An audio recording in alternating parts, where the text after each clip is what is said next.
السلام علیکم ورحمۃ اللہ وبرکاتہ نحمده ونصلی علی رسولہ الکریم اما بعد فاعوذ باللہ من الشیطان الرجیم بسم اللہ الرحمن الرحیم رب اشرح لی صدری ویسر لی امری واحلل عقدۃ من لسانی یفقہوا قولی۔ 10واں پارہ شروع کرتی ہوں اللہ کے نام سے جو بے انتہا مہربان نہایت رحم فرمانے والا ہے۔ وَاعْلَمُوا وَاعْلَمُوا أَنَّمَا غَنِمْتُم مِّن شَيْءٍ فَأَنَّ لِلَّهِ خُمُسَهُ وَلِلرَّسُولِ وَلِذِي الْقُرْبَى وَالْيَتَامَى وَالْمَسَاكِينِ وَابْنِ السَّبِيلِ إِن كُنتُمْ آمنتم بالله وما أنزلنا على عبدنا يوم الفرقان يوم التقى الجمعان واللہ علی کل شیء قدیر۔ اور تمہیں معلوم ہو کہ جو کچھ مال غنیمت تم نے حاصل کیا یعنی جنگ بدر میں، اس کا 5واں حصہ اللہ اور اس کے رسول اور رشتہ داروں اور یتیموں اور مسکینوں اور مسافروں کے لیے ہے۔ اگر تم اللہ پر ایمان لائے ہو اور اس چیز پر جو فیصلے کے روز یعنی دونوں فوجوں کی مٹ بھیڑ کے دن ہم نے اپنے بندے پر نازل کی تھی، تو یہ حصہ خوشی سے ادا کرو، اللہ ہر چیز پر قادر ہے۔ یاد رکھیے کہ پچھلی امتوں میں مال غنیمت کے بارے میں اصول یہ تھا کہ جب مال غنیمت حاصل ہو تو وہ سارے کا سارا ایک جگہ پر اکٹھا کر دیا جائے۔ اکٹھا کرنے کے بعد آسمان سے ایک آگ آتی اور وہ اس کو بھسم کر دیتی، یعنی جو لوگ جنگ میں حصہ لیتے انہیں مال غنیمت میں سے کچھ بھی نہیں ملتا تھا۔ لیکن امت محمد صلی اللہ علیہ وسلم کے لیے مال غنیمت حلال کر دیا گیا، لہٰذا اب اس کی تقسیم کا قاعدہ بتایا جا رہا ہے کہ سارا مال ایک جگہ اکٹھا کیا جائے اور سب سے پہلے اس میں سے 5واں حصہ نکال لیا جائے۔ وہ 5واں حصہ کس کا ہے؟ للہ، اللہ کا نام یہاں بطور بابرکت ہے، کیونکہ اللہ سبحانہ وتعالیٰ کو کسی مال کی ضرورت نہیں، یا پھر اس کا معنی یہ ہے کہ وہ اللہ سبحانہ وتعالیٰ کے راستے میں یعنی دین کے کاموں میں استعمال کیا جائے۔ وَلِلرَّسُولِ، اور رسول صلی اللہ علیہ وسلم کے لیے، یعنی آپ کی ذاتی ضروریات، آپ کے اہل خانہ کی ضروریات کے لیے، اور رشتہ داروں کے لیے، یعنی آپ کے رشتہ داروں کے لیے، اور یتیموں اور مسکینوں اور مسافروں کے لیے، یعنی معاشرے کے جو محتاج لوگ ہیں ان کو بھی اس میں سے دیا جائے گا۔ اسی لیے آپ نے فرمایا کہ یہ جو 5واں ہے یہ بھی تمہاری طرف لوٹا دیا جاتا ہے، یعنی بالآخر تمہارے ہی کام آ جاتا ہے۔ اور اس تقسیم کے لیے بھی کیا شرط لگائی گئی کہ اگر تم اللہ پر ایمان رکھتے ہو تو یہ کرنا ہی ہوگا، یعنی یہ تمہارے ایمان کا حصہ ہے۔ پھر فرمایا یاد کرو وہ وقت جب کہ تم وادی کے اس جانب تھے اور وہ دوسری جانب پڑاؤ ڈالے ہوئے تھے، اور قافلہ تم سے نیچے ساحل کی طرف تھا۔ اگر کہیں پہلے سے تمہارے اور ان کے درمیان، ان سے مراد یہاں قریش ہیں جو مکہ سے آ رہے تھے جنگ کے لیے، فرمایا کہ اگر ان کے درمیان مقابلے کی قرارداد ہو چکی ہوتی تو تم ضرور اس موقع پر پہلو تہی کر جاتے، یعنی چونکہ مسلمان ابھی کمزور تھے، اگر انہیں پتہ چل جاتا کہ باقاعدہ کسی خاص دن کسی خاص جگہ پر جنگ کے لیے دشمن آ رہا ہے تو پھر آپس میں تم اختلاف کرنے لگتے کہ اچھا وہ جگہ مناسب ہے یا نہیں، جنگ کرنی چاہیے یا نہیں۔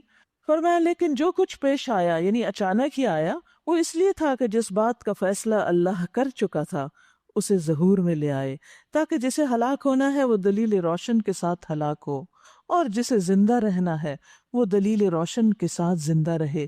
یقیناً اللہ سننے والا اور جاننے والا ہے۔ تو یہ اچانک ایک سچویشن ایسی کریٹ ہو گئی تھی کہ جو بالآخر جنگ پر منتج ہوئی، پہلے سے کوئی اس کی تیاری نہیں تھی، پہلے سے اس کا کوئی انتظار نہیں تھا۔ اللہ تعالیٰ نے مسلمانوں کے سامنے ایک ایسی چیز لا کے رکھ دی کہ جس سے وہ پہلو تہی نہیں کر سکتے تھے۔ اس سے ایک بہت بڑا سبق ملتا ہے ہم سب کو، اور وہ یہ کہ بعض اوقات ہماری زندگی میں بھی اچانک کچھ چیزیں ایسی آ جاتی ہیں کہ جن کے لیے ہم پریپیئرڈ نہیں ہوتے، جن کے لیے ہم تیار نہیں ہوتے، انہیں ایکسیپٹ کرنا بھی ہمارے لیے بہت مشکل ہوتا ہے، لیکن صرف اللہ کا فیصلہ سمجھ کر ہم ان کو ایکسیپٹ کر لیتے۔ اس وقت ہمیں اس کا فائدہ سمجھ میں نہیں آتا کہ یہ کیوں ہو رہا ہے، لیکن جب ایک طویل عرصہ گزر جاتا ہے اور پلٹ کر ہم اپنے ماضی کے حالات کو یاد کرتے ہیں تو اس پر اللہ کا شکر ادا کرتے ہیں کہ وہ ایسا موقع آیا کہ جس کی وجہ سے یہ حالات میں تبدیلی ہوئی اور آج ہم یہاں موجود ہیں، یعنی کسی بہتری اور بھلائی اور ترقی کے مقام پر۔ یہاں بھی مشکل وہی ہے کہ چینج کو ایکسپٹ کرنا انسانی نفس پر بڑا بھاری ہے، لیکن زندگی میں بہت سے مواقع ایسے ہوتے ہیں کہ جس میں بہت سی چیزیں انسان کی مرضی کے خلاف ہو جاتی ہیں، تو اس کو اللہ کا فیصلہ سمجھ کر قبول کر لینا چاہیے، اس پر اللہ سے ناراض نہیں ہونا چاہیے، ہمارے اندر ناگواری نہیں ہونی چاہیے۔ پھر فرمایا اور یاد کرو وہ وقت جبکہ اللہ ان کو تمہارے خواب میں تھوڑا دکھا رہا تھا، یعنی نبی صلی اللہ علیہ وسلم کو خواب میں مشرکین کی تعداد، دشمنوں کی تعداد بہت کم دکھائی گئی، اور آپ نے وہی تعداد صحابہ کو بتائی۔ ایکچوئل تعداد آپ کو بھی نہیں پتا تھی اور نہ آپ کو خواب میں دکھائی گئی۔ کیوں؟ کیونکہ اگر کہیں وہ تمہیں ان کی تعداد زیادہ دکھا دیتا جو کہ تھی تو ضرور تم لوگ ہمت ہار جاتے اور لڑائی کے معاملے میں جھگڑا شروع کر دیتے، لیکن اللہ ہی نے اس سے تمہیں بچا لیا، یقیناً وہ سینوں کا حال تک جانتا ہے۔ تو آپ دیکھیے کہ تھوڑی تعداد کی وجہ سے آپ صلی اللہ علیہ وسلم نے اپنے صحابہ کو خوشخبری دے دی کہ تم فکر نہیں کرو، آنے والے بہت تھوڑے ہیں۔ اس سے ان کے دل مطمئن ہو گئے، ان کے دلوں سے ڈر نکل گیا، کیونکہ اگر زیادہ تعداد کا پتہ چل جاتا تو صحابہ دل چھوٹا کر لیتے اور پھر وہی آپس میں جھگڑا ہوتا کہ جنگ کریں یا نہ کریں۔ اور عام طور پر ایسے مواقع پر جب اختلاف رائے ہوتا ہے تو پھر بہت سی مشکلات کھڑی ہو جاتی ہیں۔ تو بہت دفعہ اللہ سبحانہ و تعالیٰ اپنے بندوں کی مدد ایسے طریقوں سے کرتا ہے جن کا اسے گمان بھی نہیں ہوتا، انسان سوچ بھی نہیں سکتا۔ اس لیے اصل بات تو یہ ہے کہ انسان کا اللہ کے ساتھ تعلق مضبوط رہے، بہترین رہے، اور پھر جو بھی اللہ کا فیصلہ ہو انسان اس پر راضی ہو جائے۔ اور یاد کرو جبکہ مقابلے کے وقت اللہ نے تم لوگوں کی نگاہوں میں دشمنوں کو تھوڑا دکھایا اور ان کی نگاہوں میں تمہیں کم کر کے پیش کیا، یعنی اب یہ جب جنگ شروع ہوئی تو اس وقت کی حالت بتائی جا رہی، وہ پہلی سچویشن وہ خواب کی تھی، تاکہ جو بات ہونی تھی اسے اللہ ظہور میں لے آئے، اور آخر کار سارے معاملات اللہ ہی کی طرف رجوع کرتے ہیں۔ یا ایھا الذین آمنوا اذا لقیتم فئۃ فاثبتوا واذکروا اللہ کثیرا لعلکم تفلحون۔ کامیابی کا راز بتایا جا رہا ہے۔ اے ایمان والو، جب کسی گروہ سے تمہارا مقابلہ ہو تو ثابت قدم رہو۔ پہلی شرط ثابت قدمی، جم کے کام کرو۔ عام روزمرہ زندگی میں بھی کامیاب لوگوں کی جو صفات ہوتی ہیں ان میں سے ایک صفت یہ ہے کہ وہ بہت فوکسڈ ہوتے ہیں، جس کام کا وہ ارادہ کر لیں، تہیہ کر لیں، پھر دنیا ادھر سے ادھر ہو جائے وہ اس سے ٹلتے نہیں، وہ کر کے دم لیتے ہیں۔ تو پہلی چیز ہے ثابت قدمی، اور دوسری چیز کثرت سے اللہ کو یاد کرو، کیونکہ انسان اگر اپنی محنت کے بعد کامیاب ہوتا ہے تو پھر وہ خود کو کریڈٹ دینے لگتا ہے جب اللہ کو بھولا ہوا، اور اگر ناکام ہوتا ہے تو اس صورت میں پھر دل چھوٹا کر لیتا ہے اور بعض اوقات اللہ سے ناراض ہوتا ہے۔ تو جب انسان اللہ کا ذکر ساتھ ساتھ کرتا رہتا ہے تو پھر نہ تو تکبر آتا ہے اور نہ بزدلی آتی ہے۔ فرمایا توقع ہے کہ تمہیں کامیابی نصیب ہوگی۔ کوئی بھی کام آپ شروع کریں، اس کام میں پورا دل لگا کے خوب محنت کریں اور اللہ سے دعائیں کرتے رہیں، اللہ کو یاد کرتے رہیں، غافل نہ ہو، نہ اپنے کام سے غافل ہو نہ اللہ سے غافل ہو، اور آگے بڑھتے رہیں تو کامیابی نصیب ہوگی۔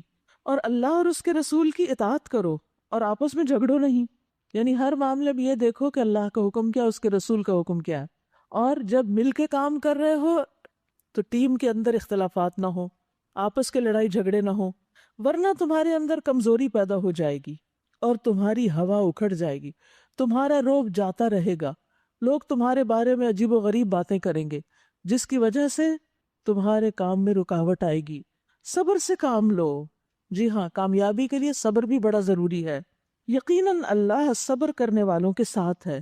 صبر کس وجہ سے یہاں کہ کام کے وقت انسان کو مشکلات تو آتی ہی ہیں، تو ثابت قدم وہی رہتا ہے ان مشکلات میں جو صبر کرتا ہے، لوگوں کے رویوں سے دل برداشتہ ہو کر اپنے کام کو چھوڑتا نہیں، اپنے مقصد سے پیچھے نہیں ہٹتا، جمع رہتا ہے۔ اور ان لوگوں کے رنگ ڈنگ اختیار نہ کرو جو اپنے گھروں سے اتراتے اور لوگوں کو اپنی شان دکھاتے ہوئے نکلے۔ اشارہ ہے مشرکین کے قافلے کی طرف یا لشکر کی طرف کہ جو جنگ کے لیے جب نکلا تو بہت تکبر کے ساتھ، اور جن کی روش یہ ہے کہ اللہ کے راستے سے روکتے ہیں، جو کچھ وہ کر رہے ہیں وہ اللہ کی گرفت سے باہر نہیں۔ ذرا خیال کرو اس وقت کا جبکہ شیطان نے ان لوگوں کے کرتوت ان کی نگاہوں میں خوشنما بنا کر دکھائے تھے اور ان سے کہا تھا کہ آج تم پر کوئی غالب نہیں آ سکتا، فکر نہیں کرو، تم ہی کامیاب ہوگے، اور یہ کہ میں تمہارے ساتھ ہوں۔ یعنی شیطان انسان کی شکل میں، ایک سردار کی شکل میں اور کہنے لگا میں تمہارا مددگار ہوں۔ مگر جب دونوں گروہوں کا آمنا سامنا ہوا تو وہ الٹے پاؤں پھر گیا اور کہنے لگا کہ میرا تمہارا ساتھ نہیں، میں جو کچھ دیکھ رہا ہوں وہ تم لوگ نہیں دیکھتے، یعنی جو کچھ میں دیکھتا ہوں وہ تمہیں نظر نہیں آتا۔ اسے کیا نظر آ رہا تھا؟ فرشتے اترتے ہوئے نظر آ رہے تھے۔ مجھے اللہ سے ڈر لگتا ہے، اگر اللہ سے ڈرتا ہوتا تو توبہ کر چکا ہوتا۔ یاد رکھیے کہ ہم میں سے بھی بہت سے لوگ جب انہیں کہا جاتا ہے اللہ سے ڈرو تو وہ کیا کہتے ہیں؟ ہم ڈرتے ہیں اللہ سے، حالانکہ اگر ڈرتے ہوتے تو کچھ عاجزی ہوتی ہے ان کے اندر۔ جو اللہ سے ڈرتا ہے اس کے اندر ایک عاجزی ہوتی ہے، لیکن ہم بہت دفعہ ایسے ہی بس سنی سنائی بات ایسے ہی اوپر اوپر سے کہتے رہتے ہیں ہمیں تو اللہ سے ڈر لگتا ہے۔ یاد رکھیے اگر وہ بات ہمارے دل سے نہیں نہ نکلی اور واقعی ہم اللہ سے نہیں ڈرتے تو یہ جھوٹ لکھا جائے گا۔ جیسے شیطان نے بھی کہہ دی نا، ویسے کہنے والی بات ایک کہہ دی کہ میں اللہ سے ڈرتا ہوں، تو وہ غلط بیانی تھی۔ تو اللہ سبحانہ تعالیٰ کے معاملے میں ہمیں بہت احتیاط سے بات کرنی چاہیے۔ بعض اوقات ہم کسی کے ساتھ جھگڑے ہوتے تو کہتے ہیں اللہ تو جانتا ہے نا، اللہ تو دیکھتا ہے، اپنے غلط عمل پر اللہ کو گواہ بنا رہے ہوتے ہیں۔ تو کسی کو ہم یہ کہہ کے سیٹسفائی تو کر سکتے ہیں میرا معاملہ اللہ پہ، لیکن کبھی سوچیں کہ یہ لفظ کتنے سخت لفظ ہے کہ جو کچھ ہم کر رہے ہیں اگر اللہ کی نگاہ میں وہ ٹھیک ہی نہ ہوا تو کیسی شدید پکڑ ہو سکتی ہے۔ تو اس لیے جب کبھی اللہ کا نام لیں، چاہے قسم کھائیں، چاہے معاملہ اس کے سپرد کریں، چاہے اس سے ڈرنے کی بات ہو، چاہے محبت کے دعوے ہوں، سوچ سمجھ کے کریں اور سچی بات ہو، غلط بیانی نہ ہو۔ کیوں؟ اس لیے کہ واللہ شدید العقاب، اللہ سخت سزا دینے والا ہے۔ عقاب کا لفظ عقوبت سے ہے، اور عموماً عقوبت وہ سزا ہوتی ہے جو کسی فرض یا ڈیوٹی کے چھوڑنے کی وجہ سے ہوتی ہے اور حرام کام کے ارتکاب پر ہوتی، غلط کام کرنے پر ہوتی۔ اذ یقول المنافقون والذین فی قلوبہم مرض غر ہؤلاء دینہم، جبکہ منافقین اور وہ سب لوگ جن کے دلوں کو روگ لگا ہوا ہے کہہ رہے تھے کہ ان لوگوں کو تو ان کے دین نے خبط میں مبتلا کر رکھا ہے۔ یعنی جو لوگ دنیا میں ڈوبے ہوئے تھے، دنیا کی محبت ان کے دلوں پہ چھائی ہوئی تھی، وہ دین کی خاطر قربانیاں کرنے والوں کو بے وقوف سمجھتے تھے۔ وہ کہتے ہیں جنونی لوگ ہیں، ان کو اور کچھ سمجھ نہیں آتا، بس ہر وقت دین دین، ان کا مال، ان کی جان، ان کا وقت، ان کا سب کچھ دین کے لیے، تو دین کی وجہ سے دھوکے میں پڑے ہوئے ہیں۔ حالانکہ اگر کوئی اللہ پر بھروسہ کرے تو یقیناً اللہ بڑا زبردست اور دانا ہے۔ اور یہاں خاص کانٹیکس کیا ہے کہ مسلمان جب قریش کا مقابلہ کرنے کے لیے نکلے تو کہنے لگے کہ ان کا دماغ تو صحیح ہے کہ اتنی بڑی طاقت سے ٹکرانے کے لیے جا رہے ہیں، اپنا حال تو دیکھیں کتنے کمزور ہیں، اور پھر بھی چل پڑے۔ بہت عقل سے کام لینے والے اور بہت لمبی چوڑی باتیں سوچنے والے بعض اوقات زندگی میں آگے نہیں بڑھ سکتے، وہ سوچتے ہی رہتے ہیں، اوور تھنک کرتے ہیں۔ اور کسی بھی معاملے میں اعتدال کے ساتھ سوچنا اور پلان کرنا تو درست ہے، لیکن اوور تھنکنگ جو ہوتی ہے وہ معاملات کو خراب کر دیتی ہے۔ خواہ وہ آپ کسی کے بارے میں کوئی گمان کر رہے ہیں، خواہ کسی کے بارے میں کسی خوش فہمی کا شکار ہے، یا کسی کام کے کرنے کے معاملے میں آپ بہت سوچے چلے جا رہے ہیں اور ایکشن کوئی نہیں لے رہے، تو اس عادت سے بھی باز آنا چاہیے، کیونکہ یہ انسان کے لیے رکاوٹ بن جاتی ہے۔ انسان اپنے وسائل کو صحیح طور پر استعمال کرنا جانتا ہو، اللہ پہ توکل کرے، اللہ کے بھروسے پر آگے بڑھے۔ یہ تو نہیں نا کہ اب دشمن آپ کے سر پہ آ بیٹھا اور آپ کے میں تو تیار ہی نہیں ہوں تمہارے مقابلے کے لیے۔ پھر فرمایا کاش تم اس حالت کو دیکھ سکتے جبکہ فرشتے مقتول کافروں کی روحیں قبض کر رہے تھے، یعنی میدان جنگ میں جو مارے گئے ان کی روحیں جب وہ لے رہے تھے، وہ ان کے چہروں اور ان کے کولوں پر ضربیں لگا رہے تھے، یعنی ان کی پٹائی کر رہے تھے، اور کہتے جا رہے تھے لو اب جلنے کی سزا بھگتو، یعنی آج کے بعد بس آگے تمہارے آگ ہی آگ ہے۔ یہ وہ جزا ہے جس کا سامان تمہارے اپنے ہاتھوں نے پیشگی مہیا کر رکھا تھا، یہ تمہارے اپنے اعمال ہیں جو اب تمہیں اس آگ کی شکل میں ملیں گے، ورنہ اللہ تو اپنے بندوں پر ظلم کرنے والا نہیں۔ یہ معاملہ ان کے ساتھ اسی طرح پیش آیا جس طرح آل فرعون اور ان سے پہلے کے دوسرے لوگوں کے ساتھ پیش آتا رہا، کہ انہوں نے اللہ کی آیات کو ماننے سے انکار کیا اور اللہ نے انہیں ان کے گناہوں پر پکڑ لیا۔ اللہ قوت رکھتا ہے اور سخت سزا دینے والا ہے۔ یہ اللہ کی اس سنت کے مطابق ہوا کہ وہ کسی نعمت کو جو اس نے کسی قوم کو عطا کی ہو اس وقت تک نہیں بدلتا جب تک کہ وہ قوم خود اپنے طرز عمل کو نہیں بدل لیتی. یعنی اللہ سبحانہ و تعالیٰ تو بندوں کو نعمتیں دیتا ہے، لیکن بندے اگر ناشکرے ہو جائیں، نعمتوں کی قدر نہ کریں، نعمتیں ضائع کرنے لگے، نعمت پا کر بھی ناراض رہیں، تو پھر اللہ سبحانہ و تعالیٰ وہ نعمت ان سے چھین لیتا ہے. اللہ سب کچھ سننے اور جاننے والا ہے. آل فرعون اور ان سے پہلے کی قوموں کے ساتھ جو کچھ پیش آیا وہ اسی ضابطے کے مطابق تھا. انہوں نے اپنے رب کی آیات کو جھٹلایا، تب ہم نے ان کے گناہوں کی پاداش میں انہیں ہلاک کیا اور آل فرعون کو غرق کیا. یہ سب ظالم لوگ تھے. یقیناً اللہ کے نزدیک زمین پر چلنے والی مخلوق میں سب سے بدتر لوگ وہ ہیں جنہوں نے حق کو ماننے سے انکار کر دیا، پھر کسی طرح وہ اسے قبول کرنے پر تیار نہیں، خصوصاً ان میں سے وہ لوگ جن کے ساتھ تو نے معاہدہ کیا، پھر وہ ہر موقع پر اس کو توڑ دیتے ہیں اور ذرا اللہ سے نہیں ڈرتے. لا یتقون یعنی مدینہ کے اندر ان قبائل اور ان گروہوں کی طرف اشارہ ہے جو نبی صلی اللہ علیہ وسلم سے معاہدے توڑتے رہے. بس اگر یہ لوگ تمہیں لڑائی میں مل جائیں تو ان کی ایسی خبر لو کہ ان کے بعد جو دوسرے لوگ ایسی روش اختیار کرنے والے ہوں ان کے حواس باختہ ہو جائیں، یعنی دوسروں کو بھی عبرت ہو جائے. توقع ہے کہ بد عہدوں کے اس انجام سے وہ سبق لیں گے. اور اگر کبھی تمہیں کسی قوم سے خیانت کا اندیشہ ہو تو اس کے معاہدے کو علانیہ اس کے آگے پھینک دو. یقیناً اللہ خائنوں کو پسند نہیں کرتا. منکرین حق اس غلط فہمی میں نہ رہے کہ وہ بازی لے گئے ہیں. انہم لا یعجزون یقیناً وہ ہرا نہیں سکتے، یعنی اللہ سبحانہ و تعالیٰ کو. اور تم لوگ جہاں تک تمہارا بس چلے زیادہ سے زیادہ طاقت اور تیار بندھے رہنے والے گھوڑے ان کے مقابلے میں مہیا رکھو. گھوڑوں سے مراد سواریاں ہیں، تاکہ اس کے ذریعے سے اللہ کے اور اپنے دشمنوں کو اور ان دوسرے دشمنوں کو خوف زدہ کرو جنہیں تم نہیں جانتے مگر اللہ جانتا ہے. اللہ کی راہ میں جو کچھ تم خرچ کرو گے اس کا پورا پورا بدلہ تمہاری طرف پلٹا کر دے دیا جائے گا اور تمہارے ساتھ ہرگز ظلم نہ ہوگا. وَإِن جَنَحُوا لِلسَّلْمِ فَاجْنَحْ لَهَا وَتَوَكَّلْ عَلَى اللَّهِ اور اے نبی اگر دشمن صلح سلامتی کی طرف مائل ہوں تو تم بھی اس کے لیے آمادہ ہو جاؤ اور اللہ پر بھروسہ کرو، یقیناً وہی سب کچھ سننے والا اور جاننے والا ہے. اور اگر وہ دھوکے کی نیت کرتے ہو تو تمہارے لیے اللہ کافی ہے. یہاں نبی صلی اللہ علیہ وسلم کو تلقین کی جا رہی ہے کہ اگر دشمن لڑنا نہ چاہیں اور صلح کرنا چاہیں، صلح کی طرف مائل ہو تو صلح کر لو.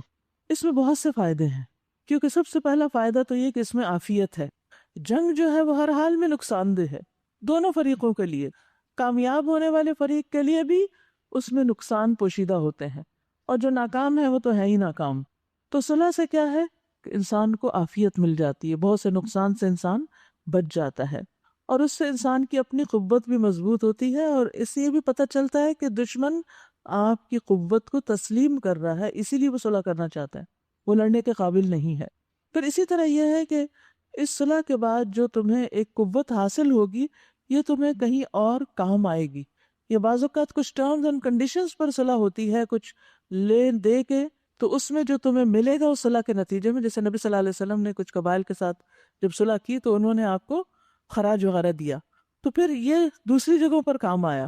پھر اسی طرح یہ ہے کہ ہر وہ انسان جس کے پاس عقل اور بصیرت ہو اور وہ انصاف پسند بھی ہو تو وہ یہ بات مان لے گا کہ اسلام صلح کو زیادہ اہمیت دیتا ہے، یہ صلح کو پریفر کرتا ہے جنگ پر. امن پسند دین ہے یہ. وہی تو ہے جس نے اپنی مدد سے اور مومنوں کے ذریعے سے تمہاری تائید کی اور مومنوں کے دل ایک دوسرے کے ساتھ جوڑ دیے. وَأَلَّفَ بَيْنَ قُلُوبِهِمْ لَوْ أَنفَقْتَ مَا فِي الْأَرْضِ جَمِيعًا مَا أَلَّفْتَ بَيْنَ قُلُوبِهِمْ وَلَكِنَّ اللَّهَ أَلَّفَ بَيْنَهُمْ إِنَّهُ عَزِيزٌ حَكِيمٌ. تم روئے زمین کی ساری دولت بھی خرچ کر ڈالتے تو ان لوگوں کے دل جوڑ نہ سکتے تھے، مگر وہ اللہ ہے جس نے ان لوگوں کے دل جوڑے، ان میں محبتیں پیدا کیں. یقیناً وہ بڑا زبردست اور حکمت والا ہے. یاد رکھیے دلوں میں محبت اللہ ہی ڈالتا ہے، اور خاص طور پر وہ محبت جو کسی بھی قسم کی نفسانی خواہش اور کسی بھی طرح کے دنیاوی مفاد اور کسی بھی چیز سے خالی ہو اور صرف اللہ کی خاطر ہو، جس میں کوئی حسب نسب نہیں، کوئی رشتہ داری نہیں، کوئی مالی فائدہ نہیں، کہیں کوئی تجارتی تعلق نہیں، کہیں کوئی اور وجہ نہیں آپس میں ملنے جلنے کی، صرف اور صرف اللہ کی خاطر محبت، یہ اللہ ہی بندوں کے دلوں میں ڈالتا ہے۔ ابن عباس کہتے ہیں جب اللہ کچھ دلوں کو ایک دوسرے کے قریب کر دیتا ہے تو کوئی چیز انہیں دور نہیں کر سکتی۔ پھر انہوں نے اس آیت کی تلاوت کی، یعنی وہ اتنا مضبوط تعلق ہوتا ہے کہ شیطان کے وسوسے وہاں آ کر ختم ہو جاتے ہیں، وہ ان کو ایک دوسرے کے خلاف بہکا نہیں سکتا، کیونکہ جو محبت اللہ ڈالتا ہے نا، یہ اس کی بات ہو رہی ہے، یہ اس محبت کی بات نہیں ہو رہی جو ہم کسی سے اٹریکٹ ہو کر اس کے حسن سے یا اس کے مال سے یا اس کے کسی عہدے سے یا اور کسی جذباتی یا نفسانی خواہش کی وجہ سے، کسی شہوت کی وجہ سے کسی کی طرف مائل ہوتے ہیں۔ تو اس میں تو آپ نے دیکھا ہوگا کہ لوگ محبتیں کرتے بھی ہیں اور کچھ دن کے بعد ایک دوسرے کے دشمن بھی بن جاتے ہیں، کیونکہ وہ صرف سطحیت پر مبنی ہوتی، صرف جذبات پر مبنی ہوتی ہے، ان کے پیچھے کوئی مضبوط بنیاد نہیں ہوتی، کوئی وجہ نہیں ہوتی۔ لیکن وہ محبت جو اللہ کی طرف سے آتی، اللہ بندوں کے دلوں میں ڈالتا ہے، وہ مرنے کے بعد بھی ختم نہیں ہوتی، وہ کسی حال میں ختم نہیں ہوتی۔ تو دو طرح کی محبتیں ہوتی ہیں، یاد رکھیے۔ ایک محبتیں جو مفادات پر مبنی ہوتی ہیں، وہ مفادات صرف مالی نہیں ہوتے، وہ مفادات اپنے جذبات کی سیٹسفیکشن بھی ہو سکتی ہے، شہوات بھی ہو سکتی، وہ کچھ بھی ہو سکتی۔ تو اس میں کیا ہوتا ہے، جب اس شہوت کی تکمیل نہیں ہوتی، دوسرے سے وہ غرض اور مقصد اور مطلب پورا نہیں ہوتا، تو پھر کیا ہوتا ہے، وہ محبت ختم، بلکہ وہ محبت دشمنی میں بدل گئی۔ اور ایسی بھی محبتیں آپ دنیا میں دیکھتے ہیں، سنتے ہیں، جو کہتے ہیں نا کہ مطلب دی یہ دنیا یا، تو یہ جو مطلب والی محبت ہوتی ہے نا، یہ نہیں قائم رہتی۔ لیکن جب آپ اللہ سے محبت کرتے ہیں، اللہ کے دین سے محبت کرتے ہیں، اللہ کے کام سے محبت کرتے ہیں، پھر اللہ اس بندے سے محبت کرتے ہیں تو اللہ تعالیٰ جبریل کو بلاتے ہیں اور ان سے کہتے ہیں بے شک میں اپنے اس بندے سے محبت کرتا ہوں، جس سے بھی وہ محبت کرتے ہیں، تم سب اس سے محبت کرو۔ تو جبریل علیہ السلام حاملین عرش، جو فرشتے عرش اٹھائے ہوئے ہیں، ان سے کہتے ہیں، وہاں چرچا کرتے ہیں کہ فلاں بندے سے اللہ محبت کرتا ہے، تو آسمان والے حاملین عرش کی ملی جلی آوازوں کا شور سنتے ہیں، یعنی وہ آپس میں ایک دوسرے سے باتیں کرنے لگتے ہیں، اچھا دیکھو فلاں بندہ فلاں سے اللہ محبت کرتا ہے، یعنی ان کے درمیان ایک ہلچل سی مچ جاتی۔ تو پھر ساتویں آسمان والے بھی اس سے محبت کرنے لگتے ہیں، حاملین عرش سے پھر سب سے اوپر والے آسمان کے فرشتوں کے پاس آتی ہے وہ بات، پھر وہ محبت کرنے لگتے ہیں، پھر اس کے بعد اس سے نچلے آسمان پہ، پھر اس سے نچلے، پھر اس سے، پھر ہر ایک آسمان والے اس سے محبت کرتے ہیں، یہاں تک کہ اس کی مقبولیت آسمان دنیا تک آ جاتی ہے، پھر اس کا ذکر زمین پہ اتر آتا ہے، پھر زمین والے بھی اس سے محبت کرنے لگتے ہیں۔ تو یہ ہے وہ محبت جو اللہ دلوں میں ڈالتا ہے، جس کا ذکر یہاں کیا جا رہا ہے۔ ہم عام طور پر دو محبتوں کو مکس اپ کر دیتے ہیں، ان میں فرق نہیں کرتے، مطلب کی محبت اور اللہ کی خاطر کی جانے والی محبت۔ اللہ تعالیٰ فرماتے ہیں وَأَلَّفَ بَيْنَ قُلُوبِهِمْ، اس نے یہ محبت ان کے دلوں میں ڈالی، یہ جس کا ذکر تفصیل حدیث میں آ رہی ہے۔ اور پھر فرمایا لَوْ أَنفَقْتَ مَا فِي الْأَرْضِ جَمِيعًا، انہیں کوئی مطلب نہیں ہے آپ سے، اگر ان کو آپ پوری زمین کی دولت بھی بانٹ دیتے، مَا أَلَّفْتَ بَيْنَ قُلُوبِهِمْ، آپ ان کے دلوں میں یہ والی محبت نہ ڈال سکتے، یہ محبت نہیں آ سکتی تھی۔ وَلَكِنَّ اللَّهَ أَلَّفَ بَيْنَهُمْ، یہ اللہ نے ان کے درمیان یہ محبت ڈالی ہے، اس لیے یہ پائیدار محبت ہے، جب تک یہ دین پر رہیں گے یہ ایک دوسرے سے بے لوث، مخلص اور بغیر کسی لالچ کے محبت کرتے رہیں گے۔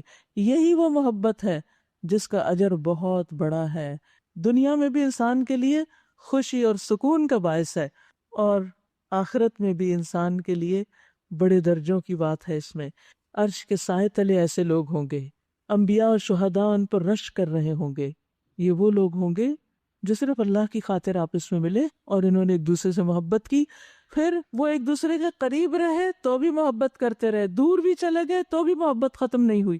آپ نے دیکھو کہ کچھ محبتیں وقتی ہوتی ہیں، موسمی، وہ موسم آتا ہے تو بس وہ خاص ماحول ہوتا ہے تو محبت ہوتی ہے، جب وہ موسم بدل جاتا ہے محبت بھی گئی، وہ دور چلے گئے محبت بھی دور چلی گئی۔ لیکن جو اللہ کی خاطر محبت ہوتی ہے، نہ وہ فاصلے دیکھتی ہے نہ وہ وقت دیکھتی ہے۔ صحابہ کرام سے ہماری محبت ایسی ہی محبت ہے، صحابیات سے ہماری محبت ایسی ہی محبت ہے، وہ 1400 سال پہلے گزرے ہوئے لوگ، اتنا فاصلہ ہے وقت کا، لیکن کوئی فرق پڑتا ہے؟ کوئی فرق نہیں پڑتا۔ انبیاء سے محبت، اللہ سے محبت، اور پھر اللہ والوں سے محبت، وہ کہیں بھی ہو، کوئی بھی ہو، کسی بھی دور میں ہو، جب ان کے بارے میں آپ کو پتہ چل جاتا ہے، آپ ان کے بارے میں جانتے ہیں کہ وہ ایسے لوگ تھے، تو آپ اکیلے بیٹھے بھی ان کو یاد کر کے رونے لگتے ہیں، کیونکہ محبت دل کے اندر ایک رقت پیدا کرتی. یہ محبت کا بہت بڑا فائدہ ہے. محبت کرنے والے دل نرم ہوتے ہیں، سخت نہیں ہوتے. تو یہ نرمی اللہ دلوں میں ڈالتا ہے. ورنہ نبی صلی اللہ علیہ وسلم کے بارے میں فرمایا کہ اگر آپ سنگ دل ہوتے، سخت مزاج ہوتے، تو یہ سب چھٹ جاتے آپ کے آس پاس سے. انہو عزیز حکیم، وہ بڑا زبردست دانا ہے. اے نبی آپ کے لیے اور آپ کے پیروکار اہل ایمان کے لیے تو بس اللہ ہی کافی ہے. حسبک اللہ یا ایہا النبی، حسبک اللہ ومن اتبعک من المؤمنین، مومنوں میں سے بھی جو آپ کا اتباع کریں، آپ کی پیروی کریں، آپ کی سنت پر چلیں، ان کے لیے بھی اللہ کافی ہے، ان کی بھی مدد کرے گا. لیکن یہ کفایت، یہ مدد، یہ ولایت کس شرط پر ملتی ہے؟ ایمان اور اطاعت کی شرط پر، اور رسول اللہ صلی اللہ علیہ وسلم کی پیروی کی شرط پر، کہ جب وہ ایسا کریں گے تو اللہ انہیں کافی ہو جائے گا، ان کے دشمنوں کے خلاف ان کی مدد فرمائے گا، ان کے دشمن ان کا کچھ بھی نہیں بگاڑ سکیں گے. اور اگر ایمان میں کمزوری آئی، اطاعت میں کمزوری آئی، اتباع میں کمزوری آئی، تو کفایت ختم ہو جائے گی، کیونکہ شرط ختم ہو گئی، کفایت بھی ختم، پھر اللہ مدد نہیں کرے گا. تو اگر ہم چاہتے ہیں اللہ ہم سے محبت کرے تو رسول اللہ صلی اللہ علیہ وسلم کی پیروی، اگر ہم چاہتے ہیں اللہ ہمیں کافی ہو جائے ہر معاملے میں تو رسول اللہ صلی اللہ علیہ وسلم کی پیروی. ہم زبان سے تو پڑھ لیتے ہیں حسبی اللہ و نعم الوکیل، لیکن وہ اللہ کی مدد اس پکار کے بعد کب آئے گی؟ جب ہم اپنا طرز عمل بھی ٹھیک کریں گے، ہم اپنی زندگی میں پائی جانے والی غلطیوں کی اصلاح کریں گے. کیونکہ جب کوئی اللہ کے احکامات کی حفاظت کرتا ہے تو اللہ تعالیٰ اس کی حفاظت کرتا ہے. ابن عباس کو رسول اللہ صلی اللہ علیہ وسلم نے جو چند کلمات سکھائے تھے وہ کیا تھے؟ احفظ اللہ یحفظک، احفظ اللہ تجدہ تجاہک، اللہ کے احکام کی حفاظت کرو، اللہ تمہاری حفاظت کرے گا. اللہ کی حفاظت کرو، تم اسے اپنے سامنے پاؤ گے. اور یاد رکھیے جو اللہ کے احکامات کی حفاظت نہیں کرتا، اللہ بھی اس کی حفاظت نہیں کرتا. نبی صلی اللہ علیہ وسلم نے فرمایا جان بوجھ کر نماز مت چھوڑنا، جان بوجھ کے نماز نہیں چھوڑنا، اس لیے کہ جو شخص جان بوجھ کے نماز چھوڑ دیتا ہے اس سے اللہ کی ذمہ داری ختم ہو جاتی ہے، اللہ تعالیٰ اس کا ذمہ نہیں لیتا، وہ جائے جس وادی میں بھٹکتا بھٹکے. تو اس لیے اگر ہم چاہتے ہیں کہ اللہ تعالیٰ ہماری مدد کرے اور ہمارے کام آسان کرے، ہمارا دفاع کرے، ہمارے دشمنوں کے مقابلے میں ہمیں کافی ہو جائے، تو پھر ہمیں اپنے طرز عمل کی اصلاح کرنی ہوگی. پھر فرمایا یا ایھا النبی حرض المؤمنین علی القتال، اے نبی صلی اللہ علیہ وسلم مومنوں کو جنگ پر ابھاریے، اگر تم میں سے 20 آدمی صابر ہوں تو وہ 200 پر غالب آ جائیں گے. سبحان اللہ. یعنی جنگ بدر میں چونکہ تعداد کم تھی تو پہلی چیز کہ ان کو موٹیویٹ کریں، اور اگر یہ تعداد میں کم بھی ہیں لیکن ان کے اندر صبر ہے، یہ جم گئے، تو یہ اپنے سے کئی گنا پر غالب آ جائیں گے. اور اگر 100 آدمی ایسے ہوں تو منکرین حق میں سے 1000 پر بھاری رہیں گے، اور مسلمان تو وہ 313 تھے، کیونکہ وہ ایسے لوگ ہیں جو سمجھ نہیں رکھتے، یعنی تمہارے دشمن. اچھا اب اللہ نے تمہارا بوجھ ہلکا کر دیا اور اسے معلوم ہوا کہ ابھی تم میں کمزوری ہے، ابھی تمہارے اندر صبر کا اور تقوی کا وہ مقام نہیں، بس اگر تم میں سے 100 آدمی صابر ہوں تو وہ 200 پر، اور 1000 آدمی ایسے ہوں تو 2000 پر اللہ کے حکم سے غالب آئیں گے. اور اللہ ان لوگوں کے ساتھ ہے جو صبر کرنے والے ہیں. واللہ مع الصابرین. کسی نبی کے لیے یہ زیبا نہیں کہ اس کے پاس قیدی ہوں جب تک کہ وہ زمین میں دشمنوں کو اچھی طرح کچل نہ دے. تم لوگ دنیا کے فائدے چاہتے ہو. یعنی بار بار اس بات کی یقین دہانی کرائی گئی کہ مومن دنیا کے فائدے کے لیے نہیں لڑتا، حالانکہ اللہ کے پیش نظر آخرت ہے اور اللہ غالب اور حکیم ہے. اگر اللہ کا نوشتہ پہلے نہ لکھا جا چکا ہوتا تو جو کچھ تم لوگوں نے لیا ہے اس کی پاداش میں تمہیں بڑی سزا دی جاتی. یعنی قیدیوں سے جو فدیہ وغیرہ لیا اس کی طرف اشارہ ہے. بس جو کچھ تم نے مال حاصل کیا ہے اسے کھاؤ. اب چونکہ اللہ تعالیٰ ناراض ہو تو پھر ان کو خیال آیا کہ پتہ نہیں اب یہ مال ہمارے لیے حلال بھی ہے کہ نہیں. فرمایا نہیں کہ اس کو تب استعمال کر لو کہ وہ حلال اور پاک ہے، اور اللہ سے ڈرتے رہو، یقیناً اللہ درگزر کرنے والا اور رحم فرمانے والا ہے.